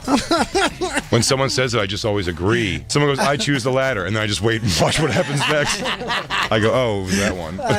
I've done that. I'll choose the ladder. Mm-hmm. Now what? The Bonfire. Weeknights at 5 p.m. Eastern on Faction Talk or anytime on the SiriusXM app. Add some ghoulish grooves to your Monster Mash with the ultimate Halloween party mix. This is Halloween. The Freaky 50, a spooky selection of songs to make you shudder and dance. Find the Freaky 50 along with many more Halloween specials in the SiriusXM app. Just search Halloween. This show is sponsored by BetterHelp. BetterHelp therapists have helped over 5 million people worldwide on their mental health journeys. That's millions of stories, millions of journeys, and behind everyone is a therapist who showed up, listened, and helped someone take a step forward. Moments in therapy, like the right question, a safe space to cry, or a small win, can change lives. This World Mental Health Day, BetterHelp is honoring those connections and the therapists who make them possible, while showing how easy it is to get guidance from a licensed therapist online. With BetterHelp, BetterHelp therapists work according to a strict code of conduct and are fully licensed in the U.S. This World Mental Health Day, we're celebrating the therapists who have helped millions of people take a step forward. If you're ready to find the right therapist for you, BetterHelp can help you start that journey. Our listeners get 10% off their first month at BetterHelp.com/Teft. That's BetterHelp.com/TEFFT.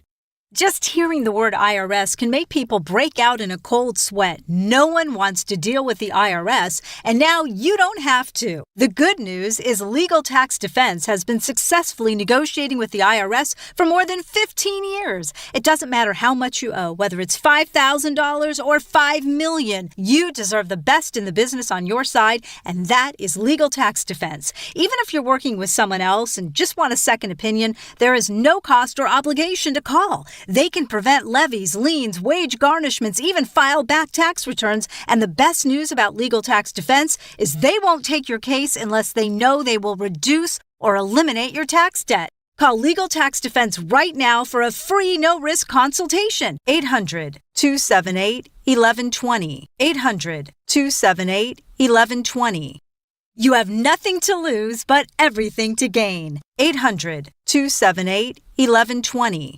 Do you have a luxury watch you no longer wear or want? Why not sell it for cash you could use now? Worthy is a selling partner you can trust to get you the best value for brands like Rolex, Patek Philippe, Audemars Piguet, and more. With thousands of 5-star reviews and features in publications like the New York Times and Forbes, Worthy has already helped 80,000 clients get the most for their watches, diamonds, and jewelry. With our secure online auction, Worthy will help you sell your luxury watch fast with zero risk. You're in complete control, and once your watch sells, payment is fast. If it doesn't sell, we return it to you for free, no strings attached. At Worthy, we succeed when you do, because we share the same goal, to maximize your earnings. Why settle for less when you can get more? And now, for a limited time, Worthy is cutting fees in half for SiriusXM listeners. Get 50% off your success fee when you go to worthy.com/50. That's worthy.com/50.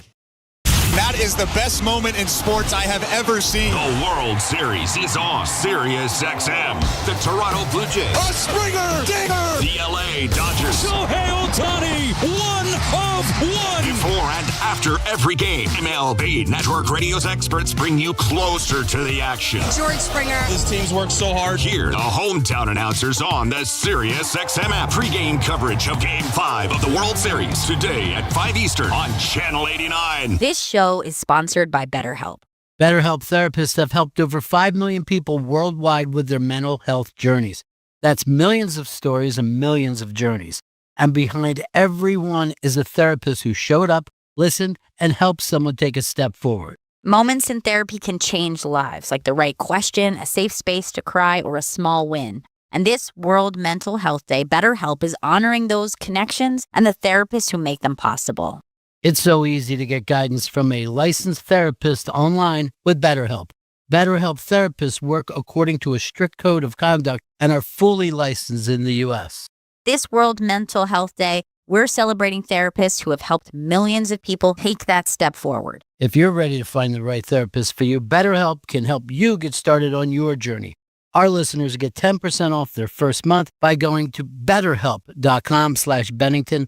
That's BetterHelp.com/Bennington. Hi, I'm Chuck McDowell, and I'm here to help you cancel those outrageous cell phone bills. Ever sign up for one of those too-good-to-be-true phone deals? 1 minute you're feeling great, then suddenly you're paying over $1,000 a year. Crazy, right? You know who else thinks that's crazy? Red Pocket Mobile. That's why Red Pocket plans start at just $10 a month for unlimited talk, text, and data with no contracts and no price increases ever. Plus, Red Pocket gives you access to all 3 5G networks. You pick the one that works best where you live or work, or switch anytime for better coverage. Imagine never being stuck with one network again. And with Red Pocket, you keep your phone and your number. Why in the world would you not switch? Red Pocket Mobile, your new ultimate cell carrier. Switch now and get one locked-in low price, 3 5G networks, and live customer care in less than 2 minutes. Go to redpocket.com. That's redpocket.com, redpocket.com.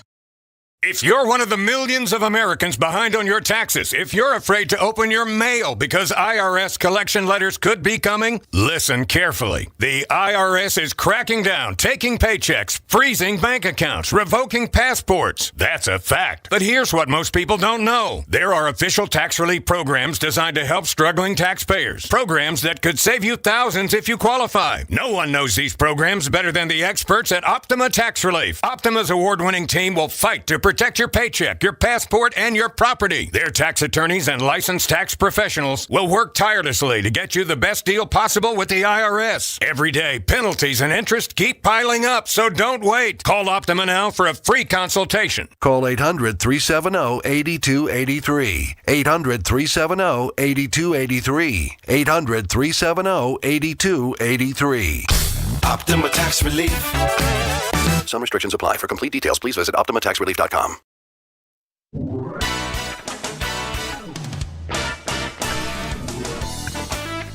I know you guys are all talking about it, how much you love when I talk about our friend Steven Singer. Well, let me tell you something about Steven Singer. He's been named one of America's leading jewelers. You know there's over 18,000 jewelers in America. Less than 50 jewelers have received this honor. That's just another reason why all these other jewelers keep hating Steven Singer. Steven's a jeweler that you can trust. He's got the best guarantees, got the best warranties, all at the perfect price. And that's 365 days a year. If you need something for Christmas, Valentine's Day, if you need something on a Wednesday or a Thursday, just to say I love you, or I'm sorry, Steven Singer is your guy. There's no phony sales, there's no fake discounts, there's no pricing games, there's no nonsense. You got enough complications in your life. Make it easy, make it fun with Steven Singer Jewelers. No one does real diamonds better. Experience the difference at Steven Singer Jewelers. Online at IHateStevenSinger.com. That's IHateStevenSinger.com. Is listening to the radio getting out of hand? You need Bennington, the ultimate in hands-free talk radio design. Simply go to the Sirius XM app on any phone, then search for Bennington. It's that easy. Hands-free, pain-free. You'll wonder how you ever lived without it. It's perfect for your mind. A must for the entire office. Life itself goes quicker and easier. Best of all, Bennington works with your favorite phone. An amazing breakthrough show you'll listen to every day on the Sirius XM app. Hi, this is John Mayer. I started a channel called Life with John Mayer, and what it does is it plays music according to the time of day, not genre. So you trust me that every time you turn the channel on, you're going to hear something that's going to fit the vibe. Whether you're on your way to work, on your way home, relaxing at home, or drifting off to sleep, the music will match. It's Life with John Mayer on Channel 14. Give it a try. It's also at home with the Sirius XM app. See website for details. BillsHappen.com is not a lender. It does not make credit decisions. Must be 18 years old. Not available in all states. Honey, everything is so expensive, and our bills are piling up. You're telling me credit cards are maxed out, rent is due, and the car payment's right around the corner? We need some extra cash. We should do what my friend from work did. She went to BillsHappen.com and got the money she needed the next day. Our credit is not great. Are you sure that would work for us? BillsHappen.com is one of the largest personal loan networks. They can help people with all credit types get up to $5,000. Sounds like it's going to be a hassle. My friend said it was super easy. She did it right from her phone during her lunch break. If you have a regular source of income, you can be approved for a loan for up to $5,000, and your cash can hit your bank account the next day. BillsHappen.com's lenders have millions of dollars to lend regardless of your credit history. Guess what? I went to BillsHappen.com, and we're getting our money tomorrow. Wow, that's fast. Problem solved. If you need extra cash, go to BillsHappen.com. That's BillsHappen.com. BillsHappen.com. This show is sponsored by BetterHelp. BetterHelp therapists have helped over 5 million people worldwide on their mental health journeys. That's millions of stories, millions of journeys, and behind everyone is a therapist who showed up, listened, and helped someone take a step forward. Moments in therapy, like the right question, a safe space to cry, or a small win, can change lives. This World Mental Health Day, BetterHelp is honoring those connections and the therapists who make them possible, while showing how easy it is to get guidance from a licensed therapist online with BetterHelp. BetterHelp therapists work according to a strict code of conduct and are fully licensed in the U.S. This World Mental Health Day, we're celebrating the therapists who have helped millions of people take a step forward. If you're ready to find the right therapist for you, BetterHelp can help you start that journey. Our listeners get 10% off their first month at BetterHelp.com/Teft. That's BetterHelp.com/TEFT. At Skechers, comfort is a technology. That's right, it doesn't just happen. You don't just make a shoe and hope it comes out comfortable. It takes research, innovations, compounds, engineering, and so many of the boring things we don't really want to get into. Because it gives us time to talk about the exciting stuff, your comfort. You see, Skechers want you to feel so comfortable you'd swear you're wearing pillows on your feet. So we have features like Skechers Air-Cool Memory Foam that molds to your foot and wraps it in luxury. And Skechers has fits like Relax Fit, Stretch Fit, Wide Fit, Arch Fit, and so many more. All comfort technologies that make the shoe feel like it was custom-made just for your foot. Plus, we have hands-free Skechers Slip-ins technology, and this, folks, is a game-changer. This tech allows you to just step into your shoes and put them on. You don't have to bend down and struggle. You don't even have to touch them. That's ultimate convenience and comfort. So you see, comfort is a technology, and nobody, and I mean nobody, does comfort like Skechers. The Comfort Technology Company. Find yours at a Skechers store, Skechers.com, or wherever comfortable footwear is sold.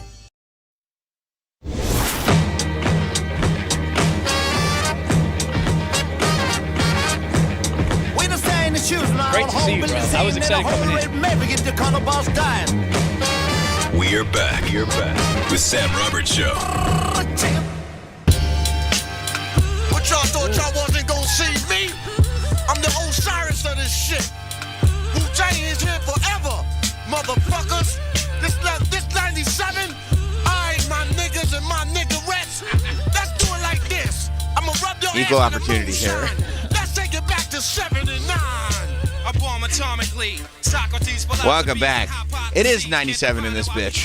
And it always is. And it's also, like, although I was about to say it's always Staten Island in here, but I do think Wu-Tang gave everybody a false impression of how amazing Staten Island is, because they're really, like, the only good thing about Staten Island. Welcome back. Sam Roberts Show. Paul Verzi is here. Yes, sir. New podcast is out, and I was tracking the progress. I was tracking when you were shooting episodes. Oh, were you? I was excited about the fact. I was just saying before you came in, it's called Paul's Best Podcast. New episodes are out on Wednesdays. Yes. But I really like seeing people now that there are so many podcasts, now that, it's been done. Yeah. Seeing people who put work in, who come up with a theme, who work hard to get good guests, who really have a good studio, good production value, like the whole thing, and you're doing it right, man. No, I appreciate that, man. I really appreciate that, because that's what the idea was. Like, I did Verzi Effect forever, but it was the old model. A lot of times I did it from home. A lot of times I didn't do it on the same day. All Things Comedy was great and everything, but I was like, let's get this thing right. Like, let's get a studio. Yes. I don't want, and I want it to be specific. Mm-hmm. And I'm not here to shit on anybody or anybody's podcast, but everybody's all these comedians, everybody's talking tariffs and politics and Trump and who's going to be the Democratic candidate. It's like, I don't want to do that. And I don't want to, and all these comics, a lot of comics having beef with each other. It's turned into this thing where I'm like, no, why don't I just get somebody that's awesome? And we'll talk about the best of what that person knows. Right. And it could be anything. We could be sitting with somebody that you think it's going to go this way. Right.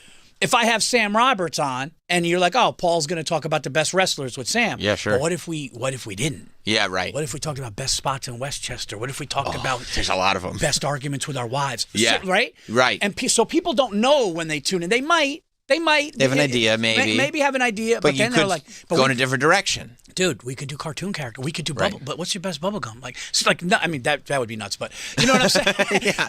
But like, that's what the show is. So like, Pete Davidson was the first guest. Today is the fourth guest, which is John Feidelberg from Barstool, who's great. Oh, that's great. But yeah, it was Pete was first. Pete Davidson. Then it was Dan Soder. Then it was Mark Norman. Now I have John Feidelberg. But, Killers, by the way. Killers. Yeah. So Pete and I did best TV episodes of all time. Of TV series. So Pete talked a lot about Are you talking episode specific? Like meaning like what's your favorite TV show? So it was kind of both, but we kind of wanted to get specific. It was kind of episodes of. I love it. So he did a lot of Everyone Loves Raymond, and he did a lot of Sopranos, which is so different. 100%. But like talking about certain episodes. Like for me, season 4, episode 1 of Yellowstone was one of the greatest episodes of television I've ever seen in history. Right. So like where my hand is over my mouth for 45 minutes because I can't believe the shit that happened. So we wanted to do that.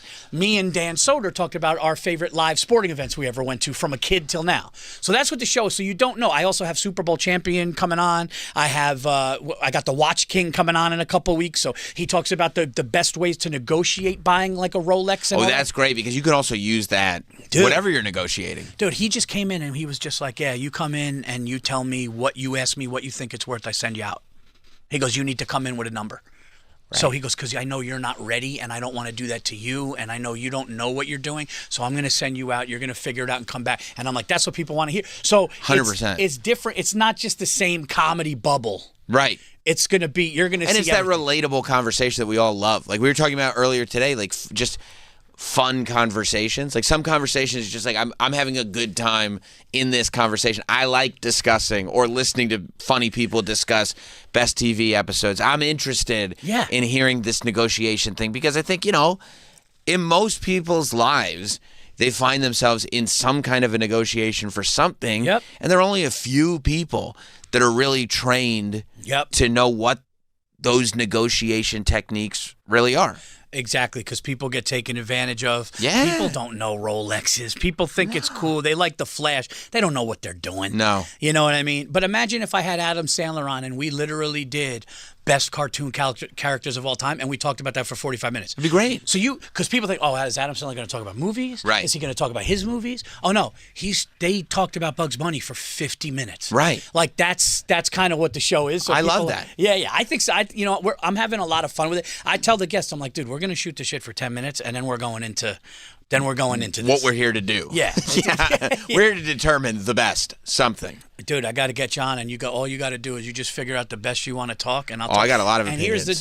Here's the deal. I'll talk. I love lists, too. I love lists. I love tournaments. Oh, you're a list guy? Lists and tournaments. I love really crafted because when you start breaking down what's the best, like we're right in the middle. And when I say in the middle, we've literally been working on this for what's it been, 3 months? Yeah.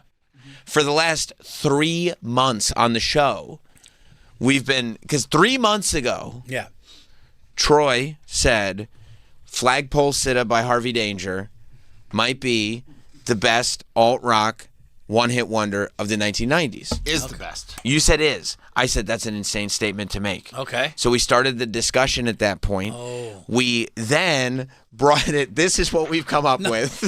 I'm not kidding. This is our bracketology. You got an NCAA bracket. I said the only way to do this fairly, right? Well, you're a psychopath. There's something wrong with you to do that. Yeah. I said, here's what we have to do. And we have to get a lot of people involved. We have to get callers involved. We have to get guests involved. We have to get everybody. I said, we're going to come up with a list of the quintessential 64, okay? The 90s, alt-rock of the 90s. Oh, you can't even, this is not even like just one-hit wonders of music. Rock. Wow. 1990s. That's nuts. I said we need to come up with 64. And it got so the conversation got so big, like the people that were just randomly listening and then hitting me up. Like I told, one day Colin Quinn just hits me up he's furious. Because of the people. I said, okay, then come on. We come up with our list. We did a draft special. where we drafted the songs into 4 quadrants. Oh my God. That's why you got the 4 quadrants here. That's so great. And then now we're in the process of going through the quadrants to come up with our Elite 8, our Final 4. That's incredible. You know what would be amazing? If one of those band members got involved, called you guys. And said, like, this is I was bullshit. like, hey, dude, how are we not in the top? Listen, it might have been a one-hit. How are we not in the Elite 8? Right. Yeah. And there's been a lot of... They're probably reaching out. I'm sure they're going to hear in some way, shape, or form. This thing has taken on... And that's what I'm saying about this podcast. So it's so great because these conversations take on a life of their own. Yes. A couple weeks ago, a video just gets sent to us. Chris Cuomo was doing his show, his news show, and at the end of the Chris Cuomo news program, he opens up the phones, and somebody called up, like out of the blue. Yeah. We just got the video, and said, hey, Chris, just wanted to discuss a couple things. You know, the conflict in the Middle East is going crazy, blah, blah, blah. But also, I wanted to know, could you please tell Sam Roberts and Troy Kwan that the Butthole Surfers are not a one-hit wonder? No. And it's just on News Nation. What? Yeah. Dude. I mean, that's when you know you're doing something right. Right. That's when you know. But it's also like that. It's a fun conversation. Dude, me and Bobby Kelly on Bone to Pick screamed at each other because I said oatmeal cookies can fucking go against any cookie. A good oatmeal. A good oatmeal. Oof. Okay, listen, I know. I know. Dude, a good cinnamon oatmeal, a good oatmeal cookie. I'm talking soft in the middle. Uh-huh. I'm talking a good oatmeal. And he just did the traditional chocolate chip. I get it. Chocolate chip is probably a better closer after a meal. I get it. Yeah. Okay, I'm Sicilian. I know. I mean, you got chocolate chip, you got black and white, you got rainbow, s'mores. Rainbow, s'mores. Now we're getting childish. Snickerdoodle. Wow, it's delicious. A s'mores cookie? S'mores cookie, of course. I'm not 100% sure what he's talking about. A s'more is not a cookie. I know, but they can make it into a cookie. No, it's just chocolate. No, it's got to be a classic cookie. Well, that wasn't specified. His wife is a dessert chef, so he's not really in the conversation. No. Listen, I'm not gonna shit on a s'mores cookie. And listen, but I'm just saying, like, he's a little more highfalutin than the rest of us, is what I'm saying. I'm just saying, and you know what's funny? I was with somebody, and I go get that cookie. And it was an oatmeal at this. I go get the cookie. First of all, just the way your command over the English language, I find so entertaining. Let me tell you something. Go get that cookie. We were at and they had it in the case. I go get the cookie. And they got the cookie and they bit and they were like, that's fucking really good. It's a good cookie. I understand the argument. And I understand. But I think the oatmeal cookie, a little warm and soft and the right ingredients, hits really hard and is underrated. That's all. So we got into this whole thing. Yeah. But you're right. It made for, dude, the comments that came in. Of course. And listen, it was like 70-30 chocolate chip versus but the comments that came in, the way people went, it got like visceral, then it got happy. That's passion. That to me is better than, dude, so what do you think? Like, is Trump declining? I can't do same. that. I can't do it. Same. Okay. I'm with you. I mean, the fact that you just said that, and I started instantly in my head crafting an 8 cookie tournament to see what would Well, I will tell you this. For me right now, my a top-notch fresh rainbow. Oh yeah, I'm with you. Is a game changer. And I find it so odd that the rainbow cookie in some circles is a controversial cookie in the sense that people will be like people will say rainbow cookies suck. And I go, I just don't. It's a lack of education, maybe. I don't know what it is. Yeah, it's just it's a white trash, unsophisticated palate. That's right. You know, if you don't like that. You know, but it is funny watching grown men scream about cookies. It's great. Dude, I mean, we were like, fuck, like talking about ingredients. It's fucking savory after, you know, like, but a cookie, this is why, can I say something? This is why I like you. Tell me. This is why I like you. This is why I fucking come here. Right. Okay? Right. It's because I know when I talk about this, you get it. Yeah. You can't get that always. No. Now, here's what I was thinking about on the train. I was like, oh my God, this is a perfect dude to talk to about this. Okay. So 3 nights ago, I started the Ed Gein thing. I wasn't going to watch it. Okay. Okay? I've got opinions. Okay, good. Because I got opinions too. Okay. So we got to get into this. Okay. Okay. So everyone's like, don't watch it. Then like my wife had like a little party with some of the women in our community, and I just heard them over wine going, I turned it off after the second episode. I couldn't watch it. It's disgusting. It's disturbing.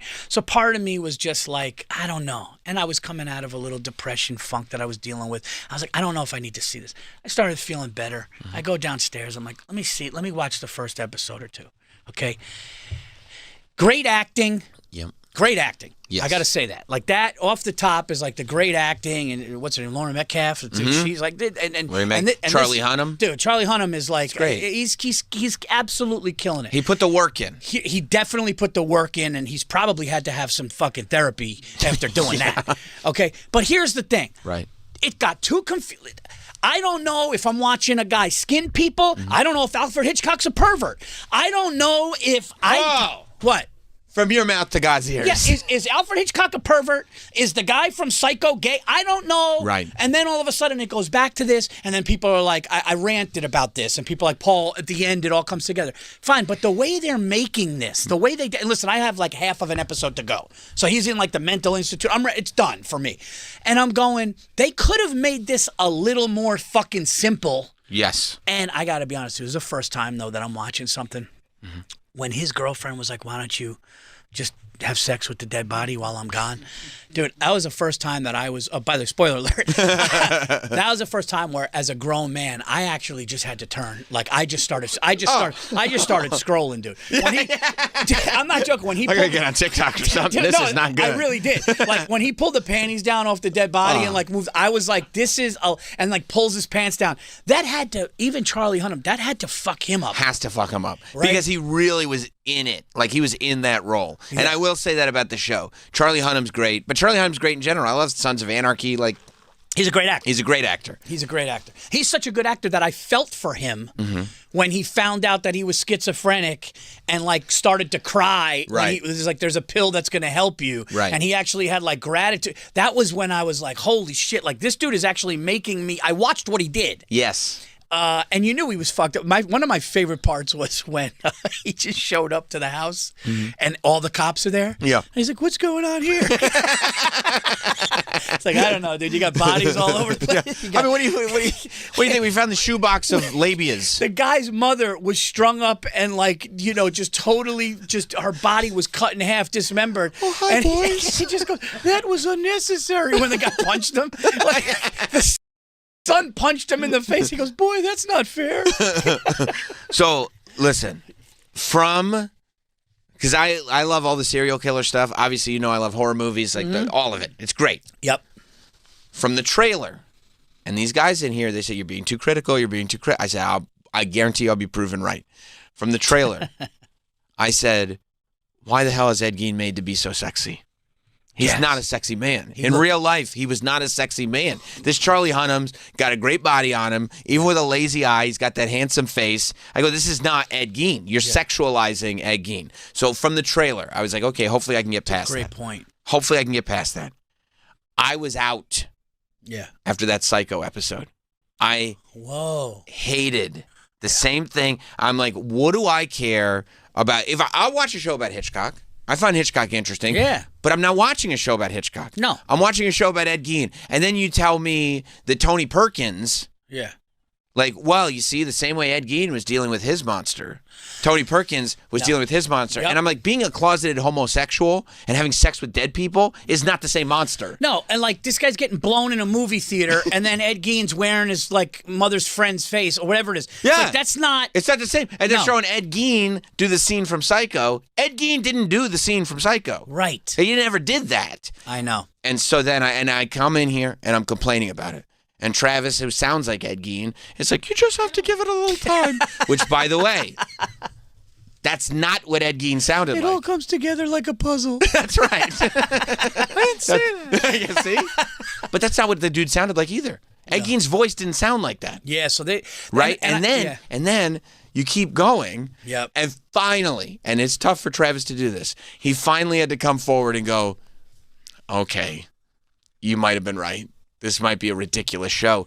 Yeah. Bro, and I can't, and I mean, the people who are like, it all comes together in the end, it's not true. None of it's true. None of it happened. There's so much fiction in that show. It's bullshit. That's what I don't like, where they're like, oh, the real Ed Gein didn't kill as many people. He didn't kill as many people. He might have. He might not have. Yeah. The girlfriend relationship was completely fictionalized.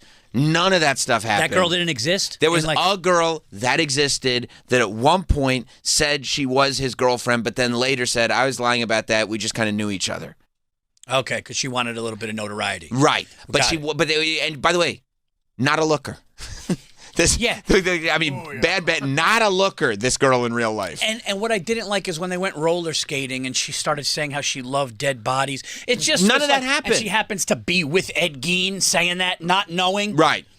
That's the girl in real life. She's nuts. Yeah, she looks. None of it happened. Yeah, that's not how they arrested him. He didn't show up at the house and all the cops were. That never happened. That didn't happen. There's a scene at the end, without spoilers, that makes people think of the show Mindhunter. Okay. That scene never happened. See, none of it happened. And I don't. And you're Paul. He didn't have a relationship with the hardware store owner. That's not how they found out where that shit didn't happen either. So they just made shit up. They made it up. So much and then poor Paul Verzi is going to walk into a room and be like, oh, I know all this stuff about Ed Gein. Did you know? And somebody like me is going to be like, yeah, that's that bullshit from the Netflix show. That's not true. None of that's true. Yes. Well, that's already happening with me with AI. They're getting you? Are they getting you with the AI? Oh, dude, yeah. Oh, no. Oh, dude, I'll be like, dude, did you hear that speech? That was a prick. How the fuck could they say that in public? They're like, yeah, Paul, that didn't happen. Like, look at his lips. Oh, you're right about the lips. I should have noticed that. Yeah, I should have noticed. He had a black voice and it was a woman. That's the thing. I love a show that says based on true events when it's accurate. When it's accurate. Even if you got to fudge it a little bit. Of course. Listen, you got to Hollywoodize it, maybe just have a little, fine. But when you're watching something about a serial killer that did exist, because I watched the Dahmer thing, and I also heard that the neighbor wasn't that close. But the neighbor was in another bit, that's true, but the stuff they made up in the Dahmers is minimal compared to what they do with Ed Gein. And it made me crazy, too, because they go like this. They go, the story that Texas Chainsaw Massacre, Silence of the Lambs, and Psycho is all based on is a story that you don't know. And I go, oh, great. And then you watch the show, and I go, you still don't know it. You still don't know it. You made it up. Yeah, listen, that actually is somebody needs... Isn't Netflix... Here's my thing. Isn't there a responsibility of when you're doing a true story thing? I don't know. I think you could just say it. No, because you could say based on a true story. And then once you say based, or some of the events are true, but or dramatized or exaggerated, then you could go up. I don't like that shit. No. That's it feels like a trick. It feels like a trick, dude. And somebody like Ed Gein that really did all of those horrible things and was the original monster should be accurate. It's interesting enough. It's interesting enough for just what he did. Yeah. Even if he killed 2 people but dug up 10 bodies and did the skin thing. You could make that. I don't need, they dedicated an episode to the hardwood store. That relationship the hardware didn't store happen. The hardware store woman he killed her. That happened. Right, but they didn't go out and have wine. No. He lost his virginity to her. Absolutely not. And she was awesome. I would have stayed with her. Yeah. Also, she was in real life, she's like a husky woman that reminded him of his husky mom. And so he just wanted, he killed her and, wanted to skin her. No, they didn't find a gift of panties with Eddie on it. That's not a thing. No. None of that's real. They found a receipt with his name on it, right? Yeah, they found, because he had gone in, somebody caught him. He had gone into the hardware store the day before saying, tomorrow I'm going to come back and get a gallon of antifreeze. So they found a receipt. She was missing, and they found a receipt that said a gallon of antifreeze on it. And the dude goes, that's what Eddie Gein was asking for. And so they went to his house, and they found her body. That's not sexy. Yeah. But it's not sexy. But they still could. They could have made it. They could have. They could have done something with that. That's fine. And plus, does Ed Gein's story have to be sexy? Mm-hmm.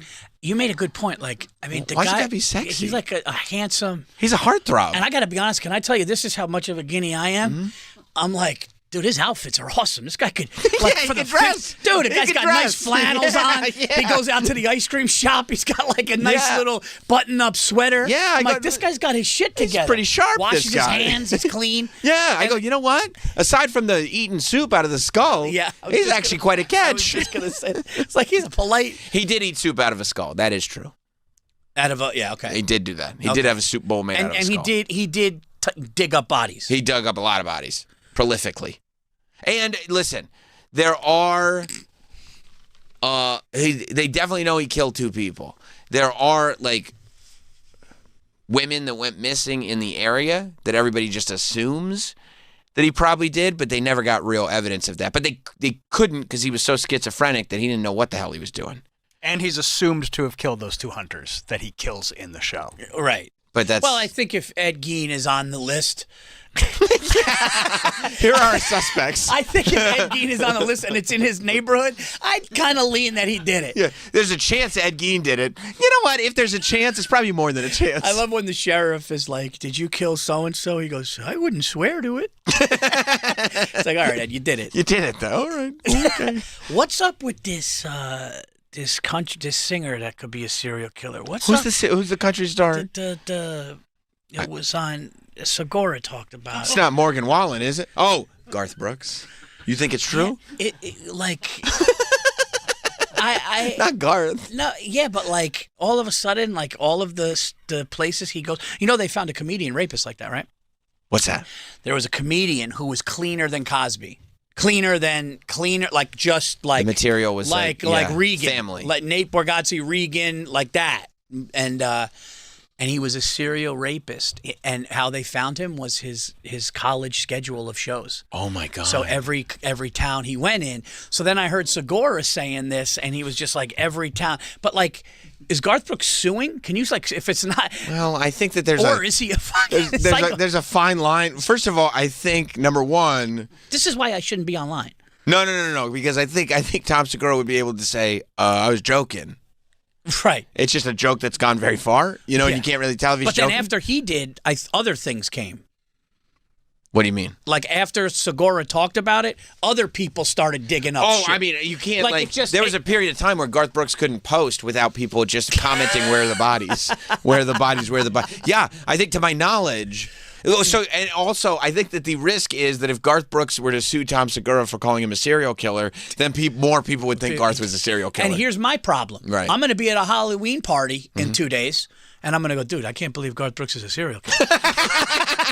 Like that's why I shouldn't be scrolling, and that's why the Ed Gein thing should be more accurate. Who's this country guy? I mean, Garth Brooks is maybe the most successful country artist of all time. Who's this like multi-platinum? Who's this So I think it goes back to I believe that Tom was watching the Garth Brooks documentary. Yeah. And there was a way that Garth spoke with his eyes and the way that he smiled that was almost mimicking humanity. Okay, yeah. Right, yes, that's what it was. There's the tour announcement video. Mike, see if you can find Garth Brooks' 2018 tour announcement video.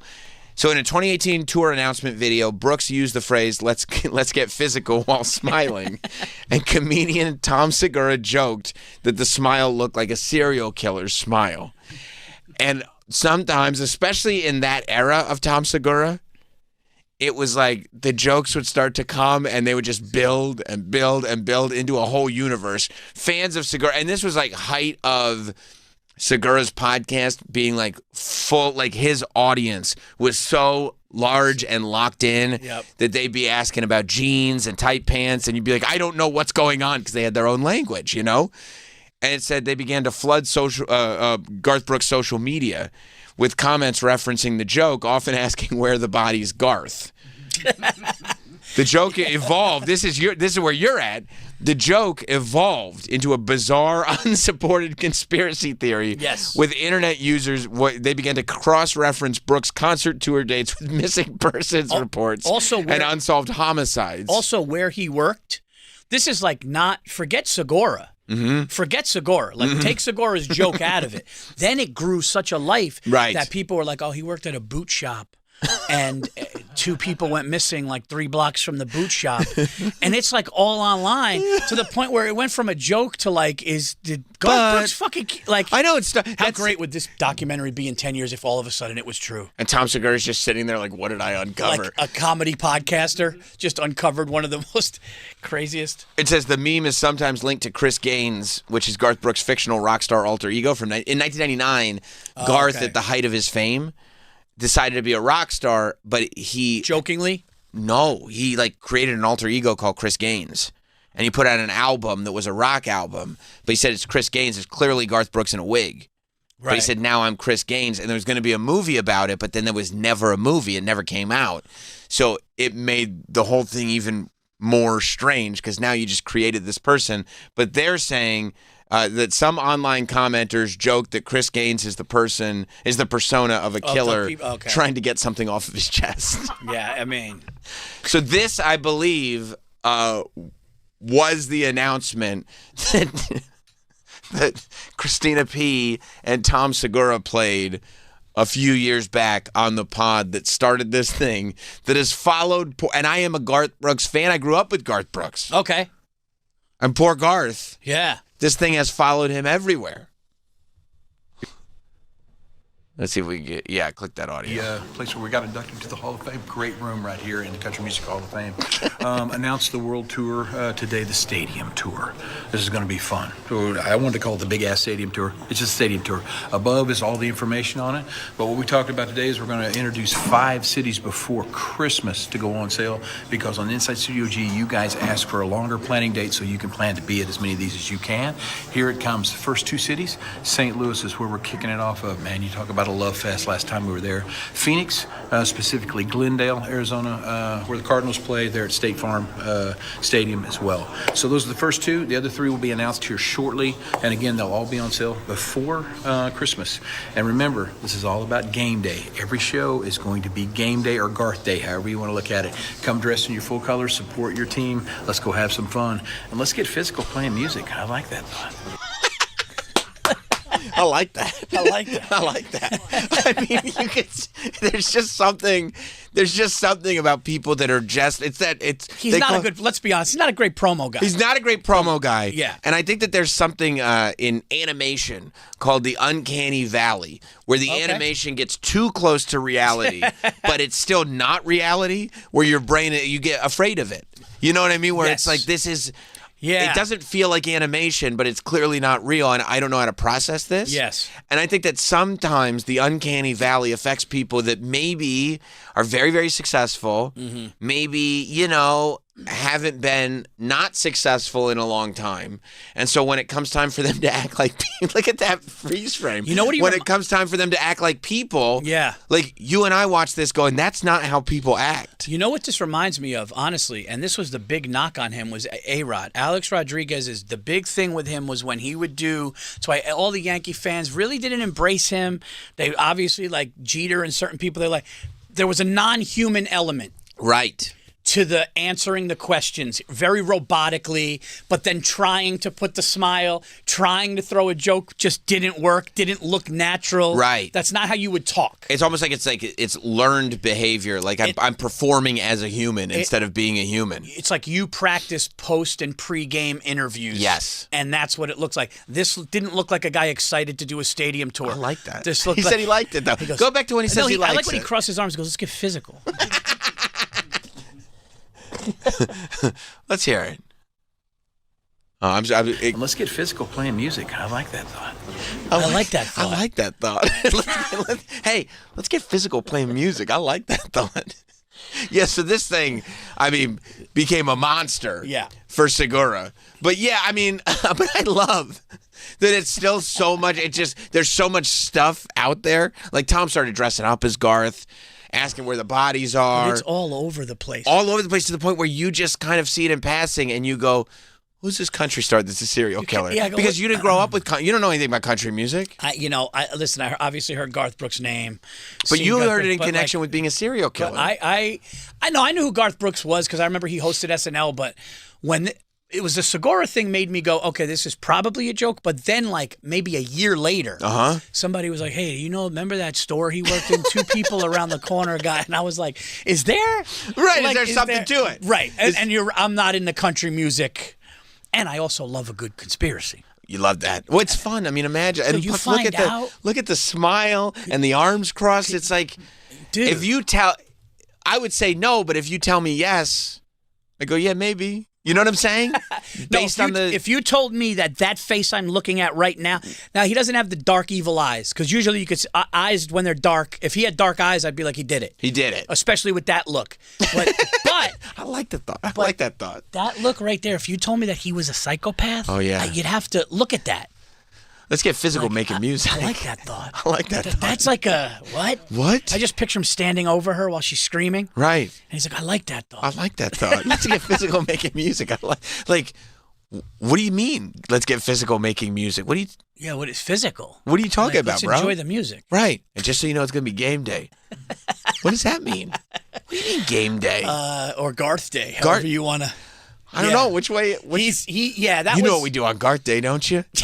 No, I don't think so. I don't want to do Garth Day. You ready for Garth Day? No, I didn't agree to Garth Day. I'm not. I don't think I'm ready for Garth Day. How about this conspiracy, dude? Because this one I started to, and you know when you go through the algorithm, right? You know when you watch something for like 19 seconds or more, the next thing is that. Dude, this, what is it, 31 Atlas, 3-1 Atlas thing coming to? Oh, yeah. So tell me about it, because now I've heard, I've heard we had Neil deGrasse Tyson in here. Okay. Who's very on the side of traditional logic. Okay, he thinks it's something bad? No. He thinks it's just a standard thing, but then I look at it, I have been watching a lot of Avi Loeb to get the other, you got to get both sides. And Avi Loeb is like, fuck that guy. Without saying, both of them are taking, I feel like, low-key shots at each other without mentioning each other's names. Because Avi Loeb's over here going, like, probably alien spaceship. And Neil deGrasse Tyson is saying, you got to be an idiot to think this is an alien spaceship. And I'm like, okay, I see what we're going here. I see what we're doing. What have you seen? Can I say this? Yeah, please do. Neil deGrasse Tyson, to me. Go ahead. Yeah, if I look at two people, sure, just look at their faces. Right. I can't go with him. I see. I didn't tell you who the other was. You decided not to go with one of them. And by the way, this is not a race thing. I just realized, as I said, if you look at their faces, this has nothing to do. You know who Avi Loeb looks like? He looks like the Trollolo guy. Remember Trollolo? La la la la la la la la la la la. Yeah, all these guys, nobody looks normal. Nobody looks normal. Right? Like even Garth, Neil deGrasse Tyson looks Avi. normal. But Neil deGrasse Tyson, he looks normal, but he looks goofy. Mm-hmm. He doesn't look like, like Denzel. No, he's got complicated pattern shirts on. If If Denzel walked in and had the knowledge of Neil deGrasse Tyson and he talked like that, you'd be like, dude, it's fine. You trust Denzel. I would trust Denzel. Yeah, I get and that. This guy looks like a guy who goes, that's the mothership. We're all... Because you know what? When Denzel yells at paparazzi and tells them what they're doing wrong, there is a certain authority that he carries. So you're like, I'm on Denzel's side. And they don't really, they don't even, like, they yell at him differently. Right. They're not like, hey, they're just kind of like... He goes, let me tell you something right now. That's not how you talk to people. If you want to get the right thing done, that's not how you talk to people. Yeah. And they go, yes, sir. Yes, sir.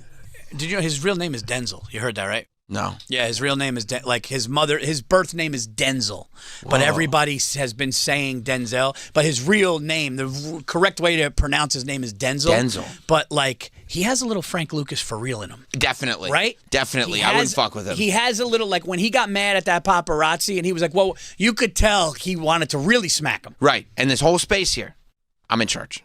Yes. I'm in charge of this space. And you're like, yeah. Now, we don't have a scientist like that. They're not built like that. No, they're not. They're not. And you know what? That's probably why. They're just not. If they were built like that, they wouldn't be the scientists. Right. Neil deGrasse Tyson is probably as close as you're going to get to that because he was a wrestler. And he's big. He's a big guy, and he was a wrestler. Right. He probably, I would say Neil deGrasse Tyson lost his virginity in his 20s. Wow. You think so? I could see it. Unless he was like in part of like a nerd club and they had fun one night. I don't know. Right. But he doesn't seem like a guy that was crushing it early in life. I can't imagine. He was probably crushing tests. Yeah, he's probably really good on tests. He was really good on tests. He was probably an honor student. Yeah, but there's a trade-off. But this guy, too. Avi Loeb. Virginity late. Late virginity guy. Yeah. Because there is a shit. No, Neil. Oh, I stand corrected. Neil was a motherfucker back then. Oh my God, Neil deGrasse Tyson. I apologize, dude. That guy was fingering in 7th grade. Yeah, that's right. That's 100% right. I take that back. We just looked at a picture of Neil deGrasse Tyson in a singlet. Yeah. In high school or whatever. You know what? I'm thinking of frumpy Neil deGrasse now, and I put that on him. I take it back. Listen. Sometimes I take it back. That man. He's like Mike Tyson. He goes, I wear this complicated shirt to keep me from killing y'all. He was crushing tests and puss. And puss. Okay. And puss as well. Oh, God. Is he smoking? Oh, my. Look at this dude. Oh, my God. I mean, this looks like what Ryan Murphy would cast as Neil deGrasse Tyson. Dude, I couldn't have been more wrong. Yeah, you were off on that one. Dude, look at him. I was with you, too. You were off on that one. I thought he was probably like... How dare you? Yeah, you were off on that. All right, maybe it with is the a sideburns and everything. You know what? Maybe it is a comet. We're fine. Now you trust him. So you've been seeing, you've been looking at this in the like algo. Everybody, just saying like that. There are certain gases that are being like coming out of this thing that aren't normal for a comet. That there are metals. They're finding metals. Its path is changing. Right? You keep hearing like, oh, dude, this thing is going diagonal, left, right, up, down. It's going like 100. There's a tail on it. They say there's a tail on it. It's going like 167,000 miles per hour, moving in different directions. They're noticing lights. Yeah. And they're like, this is the mothership the size of Manhattan, and it's going to have little ones. And I'm just going like, how is everybody just, and then people are like, oh, it's a false flag. That's what they're doing. They want to do it. But then I'm like, wait a minute. Is the government shut down while this thing is coming? The government's shut down right now. Government shut down right now. There's no air traffic controllers. And this thing is flying to we need the government at the moment. I'm kind of like, what's going on? But then again, like maybe it is not, because this has happened where things are going on. But what if it's a fake alien invasion to distract from Epstein? Did you ever consider that? No, but now I will. Okay, good. You know what, Roberts? There's credibility to that. I'll buy it. I will say these are the wildest times as far as what's out there, and it's all internet. It's all internet everything is looked at with the same level of reliability.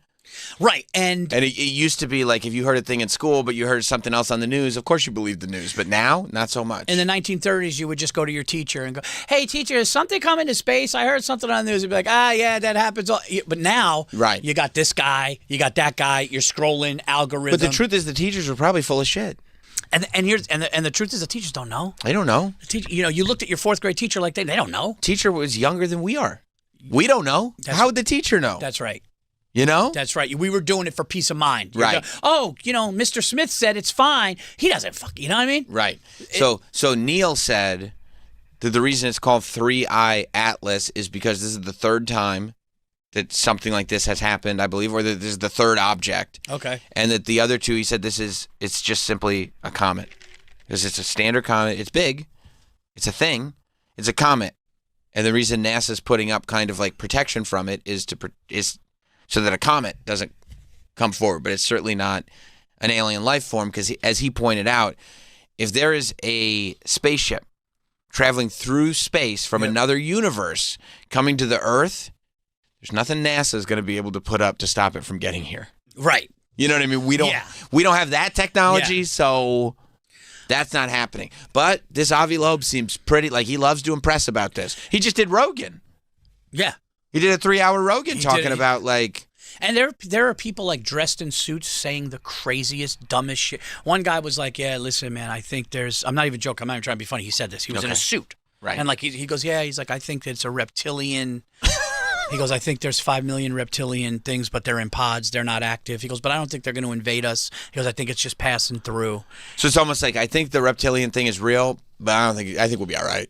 Yeah, he's like, but they're in pods, and then they showed an illustration of what they think they are, like, like in the movies where they're just in like a tube, right? And he's like, they're dormant in a tube, and there's an army of them, but they're not, and you're just going like, what do you? Okay, we found the guy. This guy, yeah, this is great. He is. Look at it. He's a guy in a suit. Check this out. Listen to what he says, and look at the picture. He almost looks like a CIA, he looks like Don Draper. He looks like a guy you would trust. And but still a little off. And that's right, but he does have a pocket square. So it's like if he's going to go to the trouble of putting in a pocket square, obviously he's got something going on. Button down, jacket. Yeah. Let's hear him. Yep. Let's go back to 3I Atlas itself. It's a gigantic comet, the size roughly of New York City. Pause for a second. I do love, you got to watch everything. The air quotes. I saw that. The interviewer, you can go all the way back to the beginning, Mike. The interviewer goes, it's a large comet, but he did air quotes when he said comet. A comet, if you believe that. Anyway, something more reasonable. Reptilians?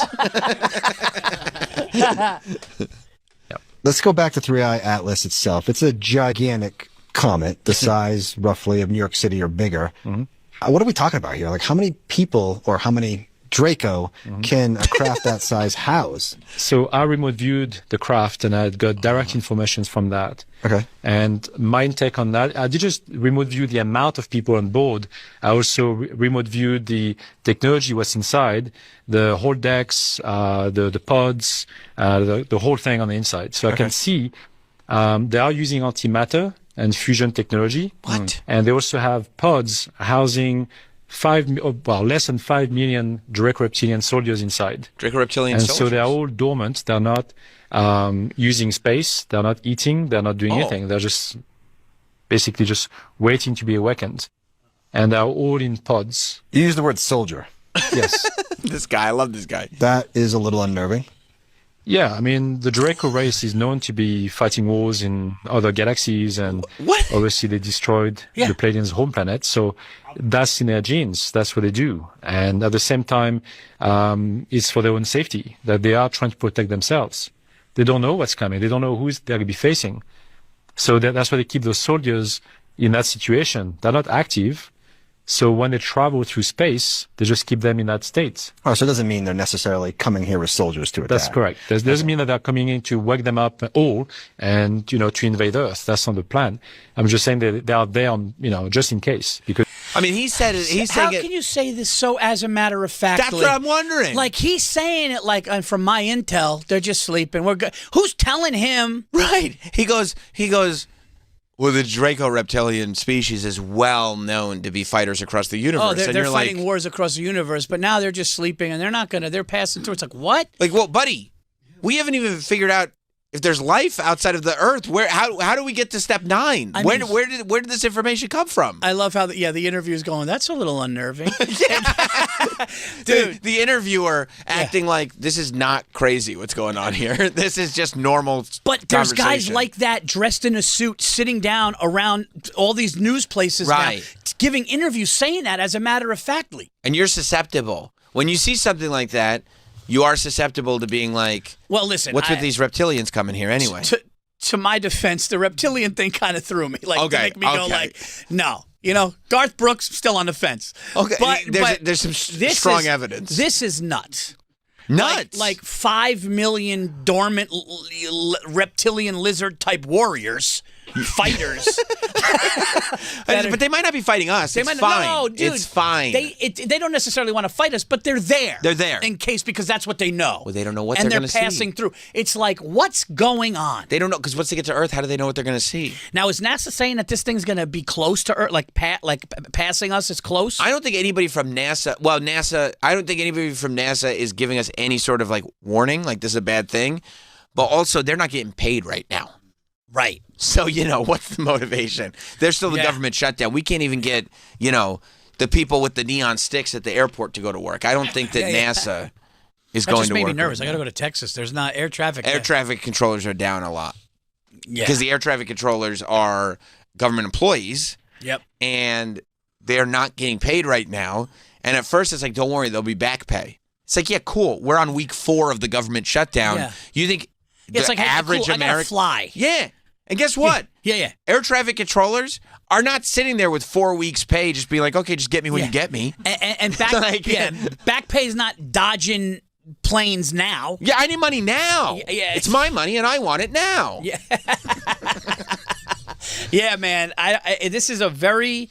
when you're a kid and you hear your parents go, we're in wild times, and you're like, that's some old people shit. Mm-hmm. You're just playing Nintendo and you're young, right? Like, okay. Oh, dude, times. But this is like the first time in my life where I'm like looking at my kids going like, yeah, well, maybe let's stay out of the city for a while. Let's, But does it give you any comfort to know, well, I believe this to be true. Mm-hmm. Here's the evidence that I believe this to be true. However, the fact that your parents would have said the same thing when they were your age, and they would also have evidence, right, would maybe this is just the way it works, and it's going to get even crazier when your kids are your age, and they're going to think the same thing that you think today. But there's only one difference. My grandmother and mother didn't have the phone algorithm. Oh. Yeah, they didn't have this guy. Yeah. They didn't have to go and scroll, because my mother was worried about it. My mother would see something, my grandmother, rest her soul, she'd see something on Channel 7 Eyewitness News and be like, the kids can't walk on the stairs. Somebody fell down and died. You can't. Like, the stairs are dangerous. Sure. So if they had 7 was on your side. If they had this, yeah. What about these people with like Alzheimer's and dementia going, dude, reptiles are coming. Yeah. Right? And you're a little kid. Your grandmother's fucked up. Yeah. And also, even people without Alzheimer's and dementia, there's no doubt that all this stuff is making people insane. insane. When you are getting all this stuff hit with too you. much, dude. Because you either feel crazy because you think it's all real, or you think it's all fake, but there's so much of it you still feel crazy.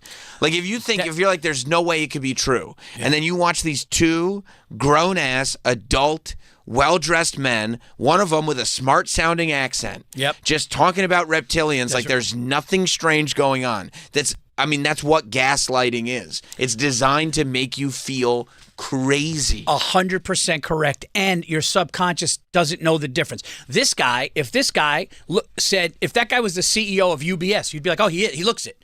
I give him the job right now. If this guy was the head of the top of one of the biggest Fortune 500 companies, you'd be like, yeah. But he'd come in for the job as CEO, and somebody would go, should we Google him? I go, no.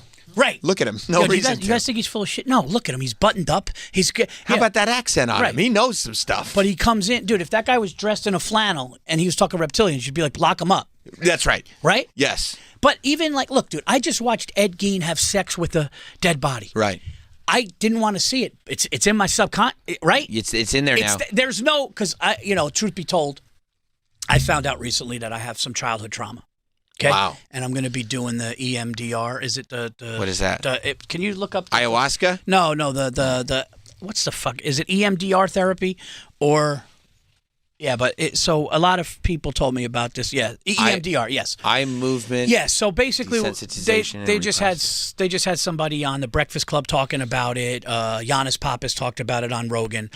So what they do is, I started to realize that my nervous system would overreact when certain things would trigger me. And the reason that happens is because I had childhood trauma. Not to get heavy, but I'm just talking about the subconscious thing of when you see something. Did you lock it away? You didn't know? So yes. So what happens is, and this is a proven thing now, it's new, there is a beginning, middle, and end, so it's not long therapy. What they do is it's really, really brilliant, and it's incredible. So I would have bouts with anxiety and depression where my nervous system was overreacting. What I found out through time is the reason that happened was when I would get triggered, it's almost like PTSD. My nervous system would react the way the 6-year-old me reacted then. Right. But I didn't know. So people would be like, why are you like... Because you had no memory, you had no conscious memory of that. Right. So my wife would go, that's not... You're acting and reacting to this in a way that's not logical for what you were told. And I'm like, it's not about what I was told. It's about the trigger that happened when I was told it. Because it's deep, it's in there. Right. Yes. So all of a sudden I was in a really bad place. So friends, people that did it go, dude, you got to try this thing. It works. What they do, okay, they talked about it on Rogan too, and it's proven. This is not like, oh, it might work. They take the memory is in the part of your brain in the wrong place, and they take it out and they put it in the right place. Not physically. So basically... So what this does is you go back to these memories. Some people either touch their shoulders or you move your eyes while you do it, and it puts you almost in a REM state. Now, the one thing I said when they asked me to do this is I go, I'm not getting fucking hypnotized. That's not happening. That's smart because they'll make you tired. They'll make you put your shoes on backwards. They'll make you do all kinds of wacky shit. I don't know what I'm going to turn. I'll turn into a reptilian. I'm not doing it. Don't do it. No hypnotism. No hypnotism. I need to be like, no, there's no hypnotism. That's how they got him in Get Out. Yes. No. You're not going to tap a fucking tea glass and I'm fucking, and all of a sudden I'm, So. That's smart. So I go. Smart. No hypnotism. Thank you. No, because they'll put a little trigger in you to make you do weird shit. So. No Manchurian candidate stuff. No. So they go, no, you're fully conscious. You're just, when you're talking about these memories or you're talking about your past, you just kind of either look side to side or some people touch their shoulders and you get taken back to that. But the memory is less hurtful and it goes into a part. Now, a lot of people stop it. A lot of people can't deal with it. Because you have to tackle it because head on. There's 8 phases and apparently 2 of them are incredibly difficult. Apparently, I heard things and was told things and saw things young that in my formative years that I should not have, and that's why I get triggered. But I don't know that until I can talk to people. And now, so I'm trying this, I'm starting this. And now, when you say this, do you mean that you will, when the memory comes back, you will deliberately move your eyes or touch your shoulder, or you will be conditioned to automatically move your eyes or touch your shoulder? No. While we're talking, they'll say, hey, just move your eyes side to side because it puts you almost in a REM type. There's a REM type thing that happens, which you can go back to that memory, but you're still fully conscious. You know what you're doing. It can just be painful when you go back there. Of course. When you see something or hear something. So, but the point of me telling you this is like when we see things, no matter what. You see somebody get shot in the head in a movie, even though it's a movie, you saw like this really violent, fucked up thing. And in your mind, you could, compartmentalize. Like, it's a movie, it's makeup. But you kind of saw something horrible. That sits with you. That's why they say horror movies like that. But that's why, like, Terrifier is so over the top that you could almost look at it like it's absurd. It's absurd. Yeah. Like a guy's not going to go around hacking up little kids. So you're just like, oh, this is a good. But should we be seeing it? I think that there's a part of us that like it's kind of not great to see that. Right. So when you go on your phone and you listen to something absurd and the algorithm keeps telling you, even though that's crazy. It gets in. You're like, is an alien mothership coming to? No, it can't be. It can't be. Oh, it's the size of Manhattan. Yeah, but it can't be. But no, most people are saying it's a rock, it's a comet. But in your mind, now you're going, the idea's in there, and then you're like, wait a minute. Armageddon was a movie. Yeah, all these things were movies. Are they telling us? Are they telling us? Yeah, How did they know back then? And I think that going back to the 40s and 50s, they didn't have that. They didn't have to really, when Exorcist came out in the 70s, people were like, my father told me when the Exorcist movie came out, he goes, people were leaving the theater. He said people were throwing up. It was the craziest shit anybody had seen then. Right. And now that's like, you look at that now, you're like, dude, watch Terrifier 2. Right. Right? Right. It gets back there. Yeah. So, I think you're right. But yeah, so I didn't realize that I had this. So I would get into a, not to get too heavy, but I would get into a depression, or I would get into a bout with anxiety, like to the point where like going to the refrigerator was tough to get a glass of water. Like my wife would have to be, she's like, you haven't eaten in 5 days. Like so she would give me water. I would just be like, I'm just not feeling good. I cancel some appointments. I just didn't want to leave. And you didn't know what was causing it. And I was trying to figure out what happened in the week or 2 weeks leading up that hit me. And I was like, oh, I was triggered from something. And now I don't understand it now. But now I understand that it was something in my subconscious, that my nervous system is not reacting the way that adult Paul Verzi should be reacting. 40-something-year-old, mid-40s Paul Verzi should be acting like this, right. But it's taking me to a place. And she's like, no, we're going to take it. We're going to take it from your medulla. There's a part of your brain and it's going to go into the place where it should normally be. So where you're conscious of it. Yeah. Like you have a distinct memory of it, so you know when you're being affected by it. Yeah. Man, that's not. So how did you have to go to just a standard therapist to go like, okay, there is stuff back here, or? Well, to be honest with you, during one of these bouts, I've had my mother notice something, and then I had friends go, this is not, and then Stacy would go, like, I'm not trying to be rude. Is that your wife? Yeah. Yeah. She would go, this is not, you're not acting, this is not okay. And I'm like, no, you don't understand. And I would get in a delusional, this is what this is. And it would be like way ahead of myself, way like, and uncharacteristic of me, which I would also start to be negative, which I'm not. And I'd be like, no, this is what it is. Always something bad. Right. And they were like, no. And then somebody sent me a phone number of somebody that deals with this. And then the lady spoke to me 2 times without doing this. And she goes, you have PTSD and trauma from when you're young. So when you get triggered, your nervous system and your reaction goes to that. So you're not 100% sure what it is yet.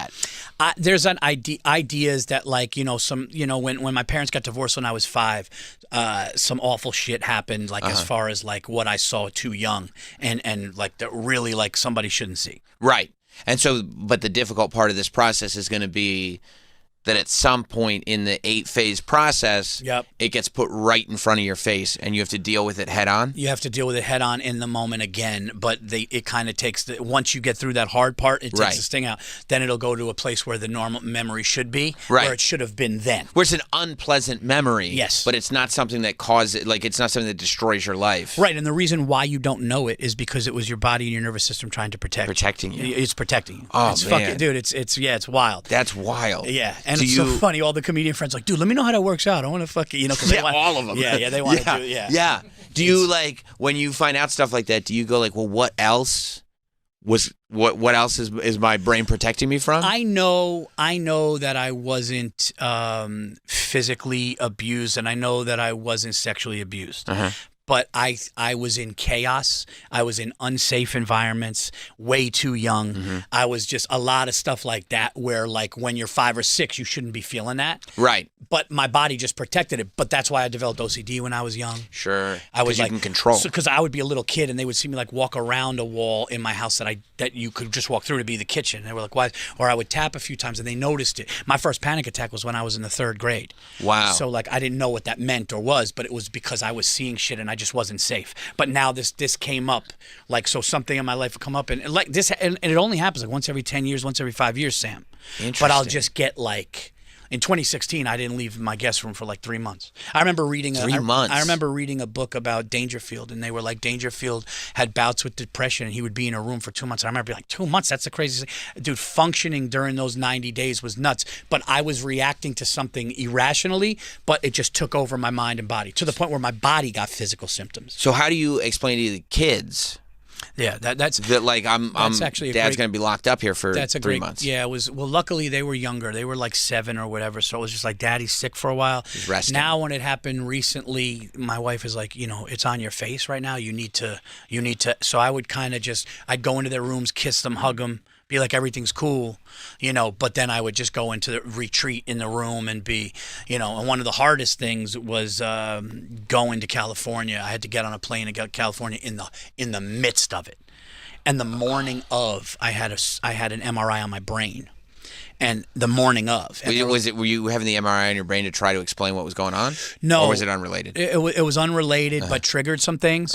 He was just like, yeah, I want to see. I had something like, he was like, I had something like, I had a pain in the side of my head. I didn't know if it was my ear. And he's like, I don't see anything. He's like, but sometimes there's like non-cancerous growths on the nerve of your ear I want to see. But then when I read, then they like the MRI lady triggered me. She goes, okay, so brain scan, we're going to be looking at your brain. And right when she said that fucked me up. And she was like, and I'm going, what? And they put my head in a cage. Yep. You know what I mean? Yep. And then all of a sudden I got to go to Sacramento and then San Francisco back-to-back days. And I just wanted to be in a dark room. Right. So all this stuff, and then they were like, you're acting not like you should be acting for this. And that's when they were like, and here's the thing, it would happen again if I don't do this. Right, whether it happens a year from now, 6 months from now, 5 years from now. That's exactly. Yeah. That's 100%. The pathway that my brain will go if I get triggered from trauma younger will go the same path that will turn me into that. Where this is going to make me go, no, my nervous system will be reprogrammed. Yes. Yeah. Man, that's wild. Yes. I'm very interested to see how that goes, man.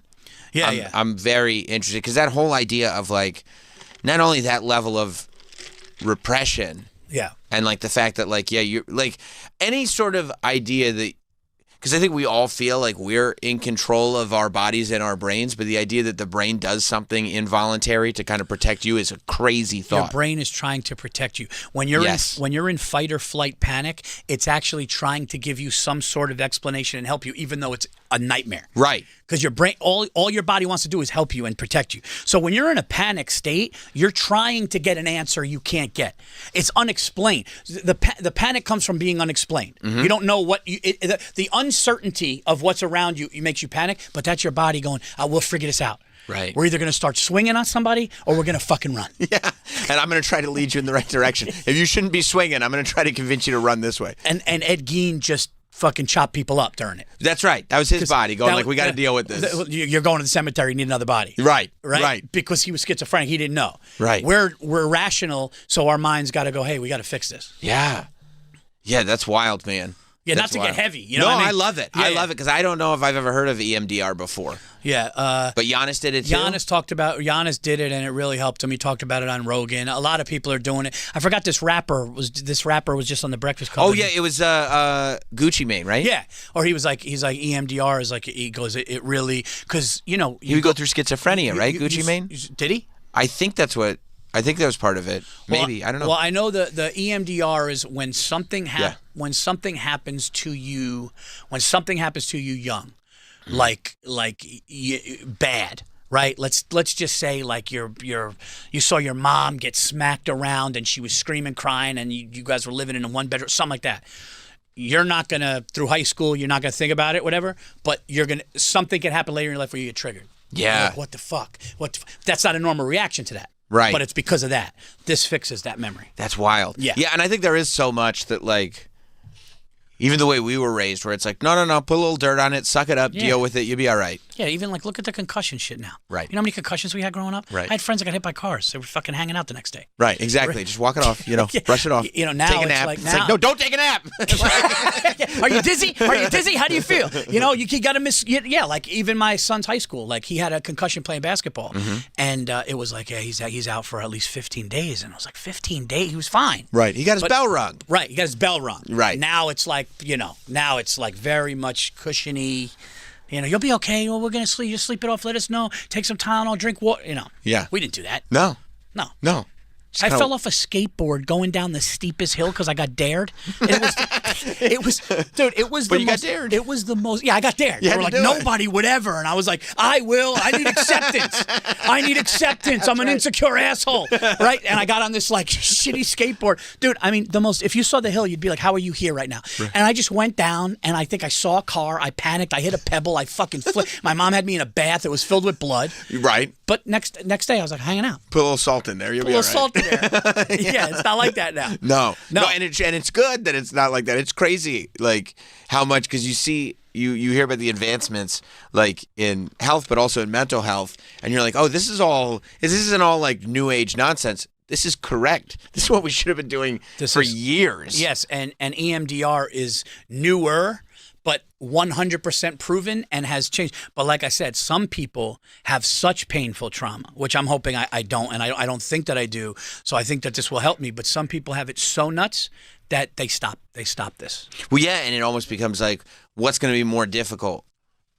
The process itself or your reaction to what you've been doing? I'm sure there's some people whose trauma is so bad, it's easier to just every few years, go down for a while, as opposed to actually having to sit through this and deal with it in your face. You gotta stare at that monster in the mirror now. Yeah. It's like when Luke had to face Vader, right? And remember, like it came through and his face was off. Yeah. And he saw it. It's either you have to do that or every once in a while you'll get triggered and go down this road. Right. And I don't want to do that to my kids. I don't want to do that to my I don't want to do that to my wife.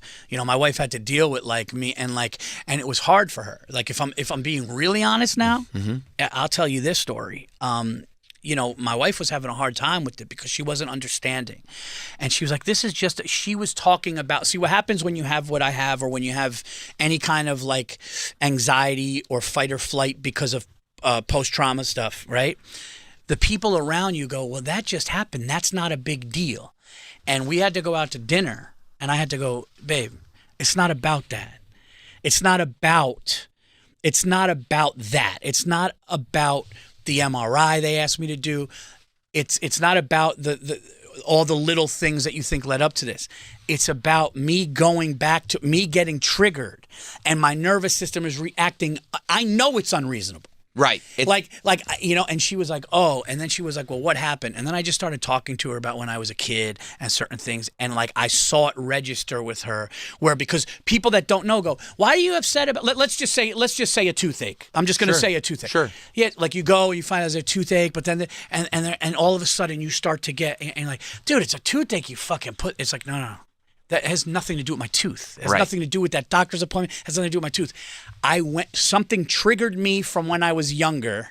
Whatever happened in that office, whatever I thought about, whatever somebody in your family being sick. Right. I went there. So it's not about, and then once they realize, oh shit, it's not about, this is a deeper thing. And then she got to understand, because at her first, she's like, you're laying in bed. What the fuck what's my husband doing? Right. Yeah, because you can't, those are like going after symptoms instead of going after a disease. That's right. Because you go, well, this isn't that big of a deal, except it is that big of a deal because it unlocks this, and this is that big of a deal. Yeah. So the fact that this thing that isn't that big of a deal opens up this thing that isn't that big of a deal becomes a big deal. That's why every single time you have to go back to that. It's like almost like, and I think that people go through this a lot where, why do I get so stressed out over this? Why do I get angry over that? Why don't I like asking about that? It all goes, these are all branches. That's right. Off the same tree. It's all this thing. You got to deal with this thing, and all these other things become easier. That was probably one of the most brilliant ways to describe it is there's branches off of the real root of the problem. Right. That's what it is. So people see the roots and they see the branches, but it's like, no, man, you got to face that Darth Vader, because once you know where that comes from, now all of a sudden the defenses are down. Right. And you're like, oh, this is what it is. But when you don't know, because your body's protecting you, your mind's protecting you, that's what I had to realize, and it happened. That's why when you find out, and this is what's really sad, like, I remember Family Guy made a joke when they were like, yeah, and Peter Griffin goes, yeah, and then you find out you were molested when you're 40. Yeah. That's hilarious. But remember that episode? I heard that.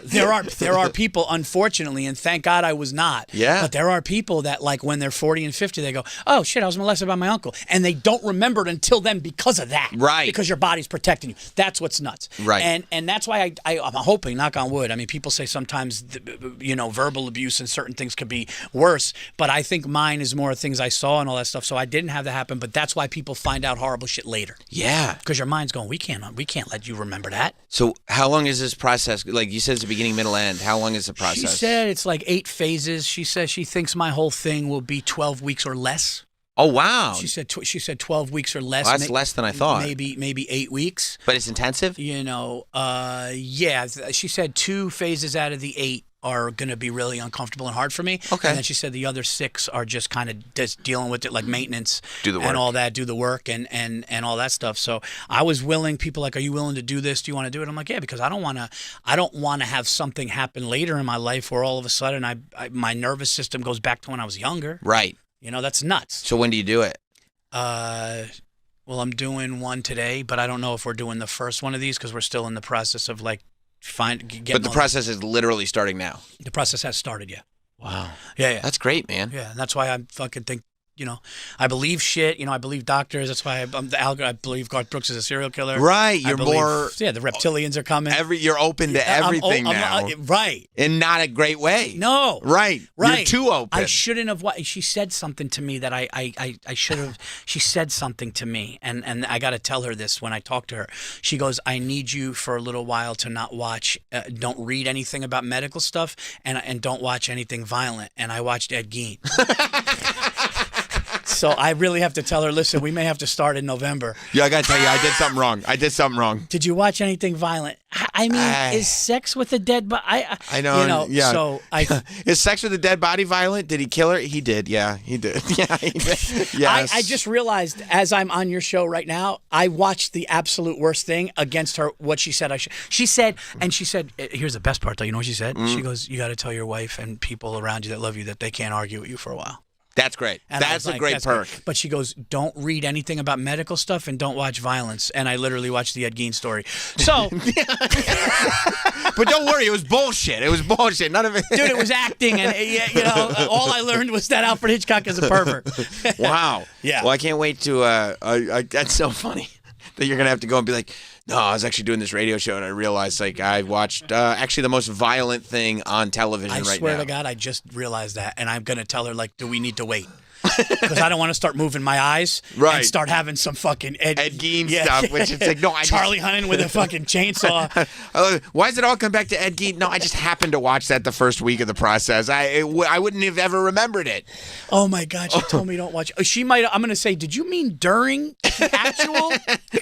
That didn't start. I just got it out of the way now, right? Yeah, we weren't. Oh, did we start? Oh yeah, no, I fucked up already. And I'll tell you off the air, but a lot of comedians that we know found out I'm doing this, and they would all be like, "Hey, dude, let me know how that goes for you." Right? I want to, yeah, because a lot of people are like, "Hey, I got some shit I could." I love it. Well, Paul Verzi, the new podcast is out now. Every Wednesday, you can listen to or watch on YouTube.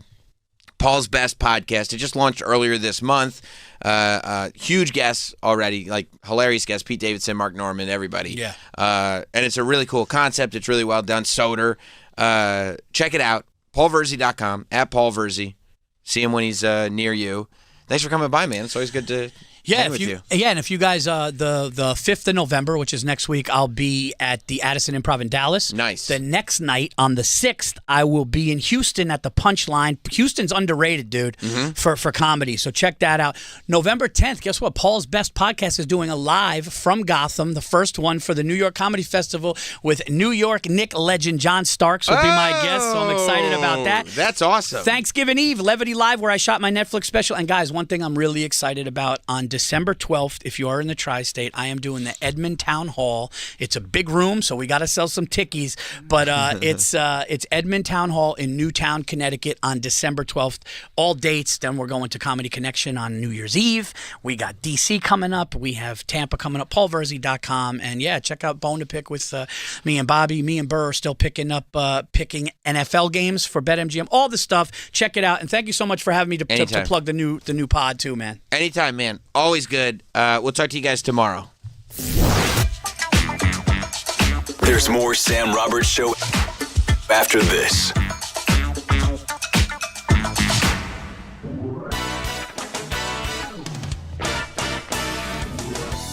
Oh, you guys love it when I talk about our friend Steven Singer. I've been talking about Steven Singer forever. You know, the I Hate Steven Singer guy? If you haven't heard yet, Steven Singer Jewelers was named one of America's leading jewelers. There are almost 18,000 jewelers in America, and less than 50 of them have received this honor. It's just another reason why most other jewelers hate Steven Singer. He's somebody you can actually trust. He's got the guarantees, the warranties, all kinds of T's that you need. 365 days a year, no phony sales, fake discounts, no pricing games, just the best value on real diamond jewelry. It's easy, it's fun, it's a good time. That's why he's considered one of the most trusted jewelers in America. No one does real diamonds better. Experience the difference at Steven Singer Jewelers, online at IHateStevenSinger.com. That's IHateStevenSinger.com. Do you pretend to understand tax codes and things like, I don't know, adjusted gross income? Ooh, want to casually drop terms like macroeconomic headwinds? And actually know what they mean?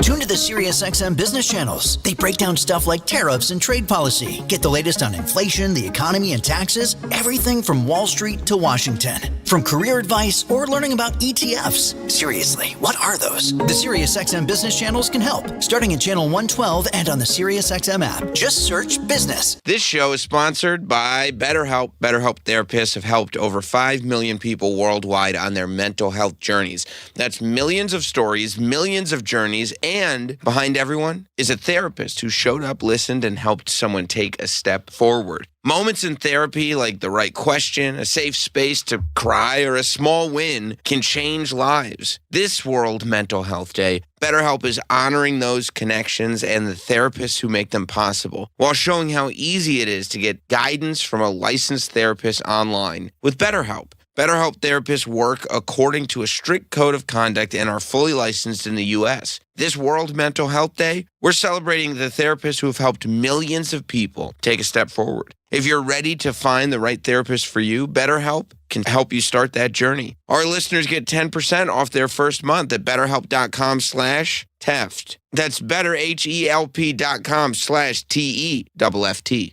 Are you romantically in love with your cell phone carrier? Heart emoji.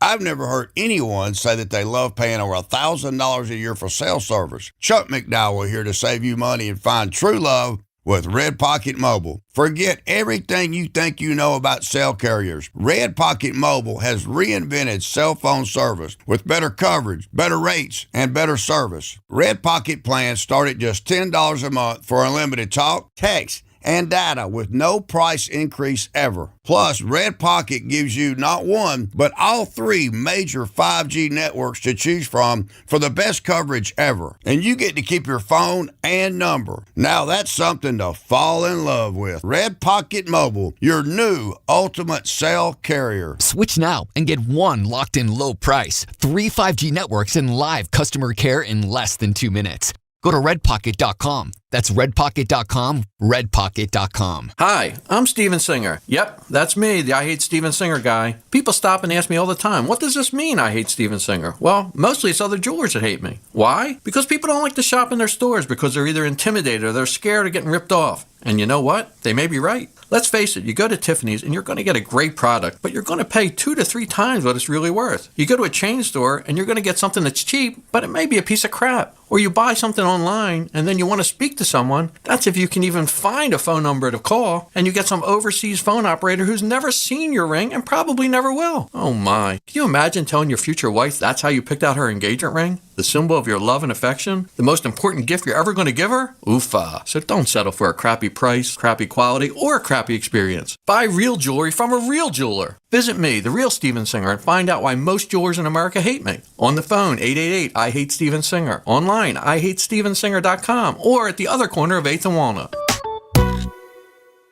The Bonfire with Big J. Okerson and Robert Kelly. I always say the lady who ran the Broad Ripple, what was that comedy club called out there? Broad Ripple? No, it's Indianapolis. I forget the name of it. Ripple? You tour, Bobby. You've never been to Crackers Comedy Club? How do you not remember food? It's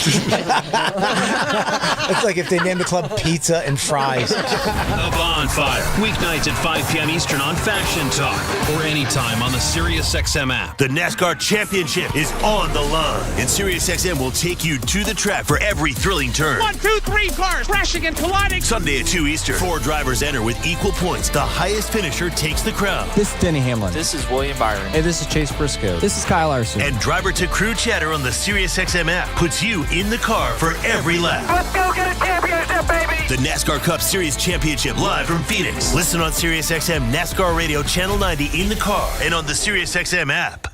The biggest game of the season, right here, right now. Start Saturday strong. It's Big Noon Saturday on Fox. And here we go. It all starts at 10 Eastern with Big Noon Kickoff, live with an epic pregame. The crowd, the atmosphere, this is what makes it special. Then, it's America's #1 game. What a hit! The best pregame, the best announcers, the biggest games. Down the sideline, touchdown! It's Big Noon Saturday, noon Eastern on Fox. This is an ad for BetterHelp. Did you know that World Mental Health Day is in October? This year, we're saying thank you to all the therapists. Behind every breakthrough, supportive moment, small win, is a therapist who showed up and made a difference. BetterHelp therapists have supported over 5 million people globally on their mental health journeys. This is all done through thoughtful questions, safe space to open up, and those little moments that can result in real change. With more than 12 years' experience and one of the world's largest online networks of qualified therapists, BetterHelp makes it easy to match you with the right therapist online, the one who can make a real difference. This can also be done on your timeline, when and how you want. If you're ready to take the next step, see for yourself at BetterHelp.com/radio and get 10% off your first month. That's BetterHelp.com/radio. Running a small business is a daily balancing act. One late shipment, one price hike, one employee issue, and your whole month, maybe the entire year, could be in trouble. That's where LendSeek comes in. I needed $100,000 fast to keep up with inventory demands. LendSeek had me funded the same day I applied. Between their AI platform finding the fastest deal and a dedicated funding specialist guiding the process, it couldn't have been easier. Our AI-driven platform matches your business with the right program from over 100 funders, up to $2 million in as fast as 24 hours. Don't wait until it's too late. If you've been in business at least 2 years with more than $500,000 in annual revenue, qualifying is simple. No collateral, no out-of-pocket costs, no hassle. From lines of credit, term loans to revenue-based financing, LendSeek is open for business. Apply in minutes at lendseek.com. That's LENDSEEK.com. Vinegar is the ultimate multi-purpose cleaner. Harris 30% vinegar is 6 times stronger than regular vinegar. And the #1 cleaning vinegar brand in America. It's pure, with no dyes or other harsh chemicals, and leaves your floors, windows, bathroom, and kitchen sparkling. You can even use Harris 30% vinegar outdoors to clean sidewalks, driveways, decks, and patio furniture. Harris has specialized weed killer and pest control products too, and has been trusted for over 100 years. You'll find Harris 30% vinegar at the Home Depot. Country music's next generation. If you got a fire, don't lose it. Hey, North America, it's Jelly Roll. This is Lainey Wilson. Hey, y'all, it's Luke Combs. And this is Morgan Wallen. That's The Highway. A channel where Nashville stardom seekers Nobody likes your girlfriend. Become national headliners.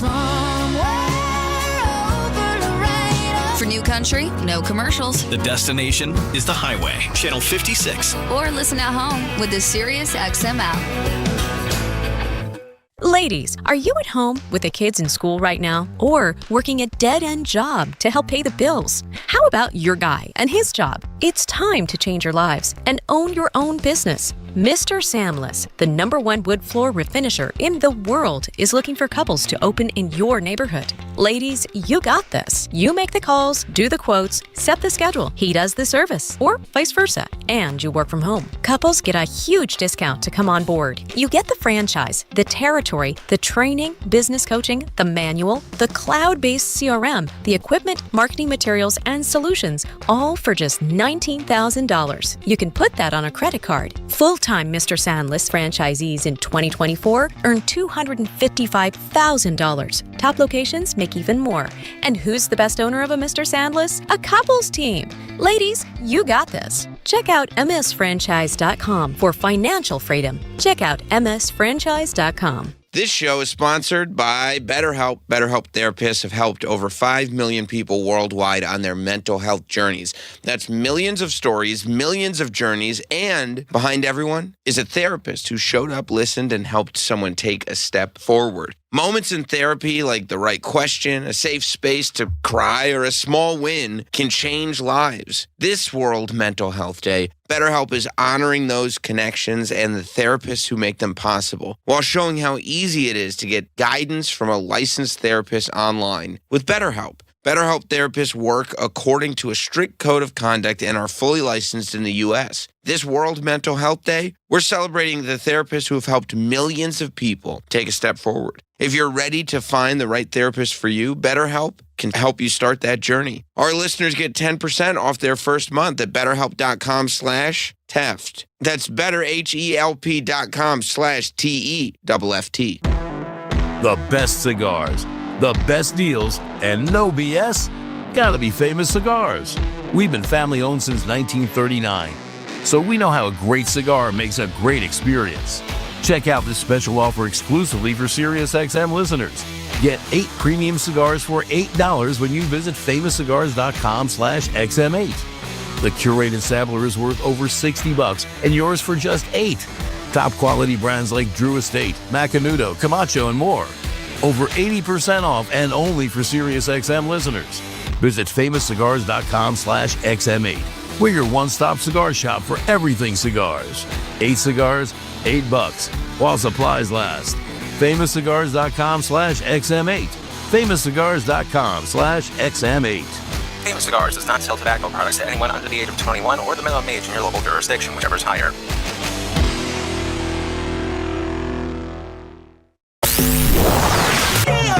Don't go anywhere.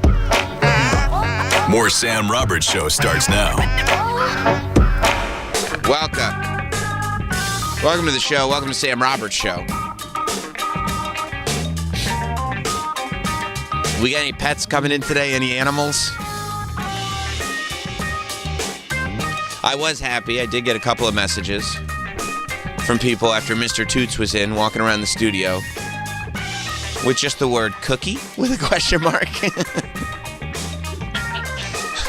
I mean, you know, we're following in the footsteps of the greats that have had cats on the radio. And so far, I mean, it feels 2 for 2. It was one of the greatest Ron and Fast segments of all time.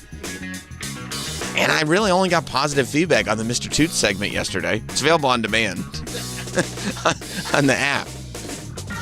He was quiet, but you could hear him rubbing against the mic. As soon as the mics went off, he was chirpy. He was. If you look, we posted photos. I was holding him while he was wearing his vampire cape.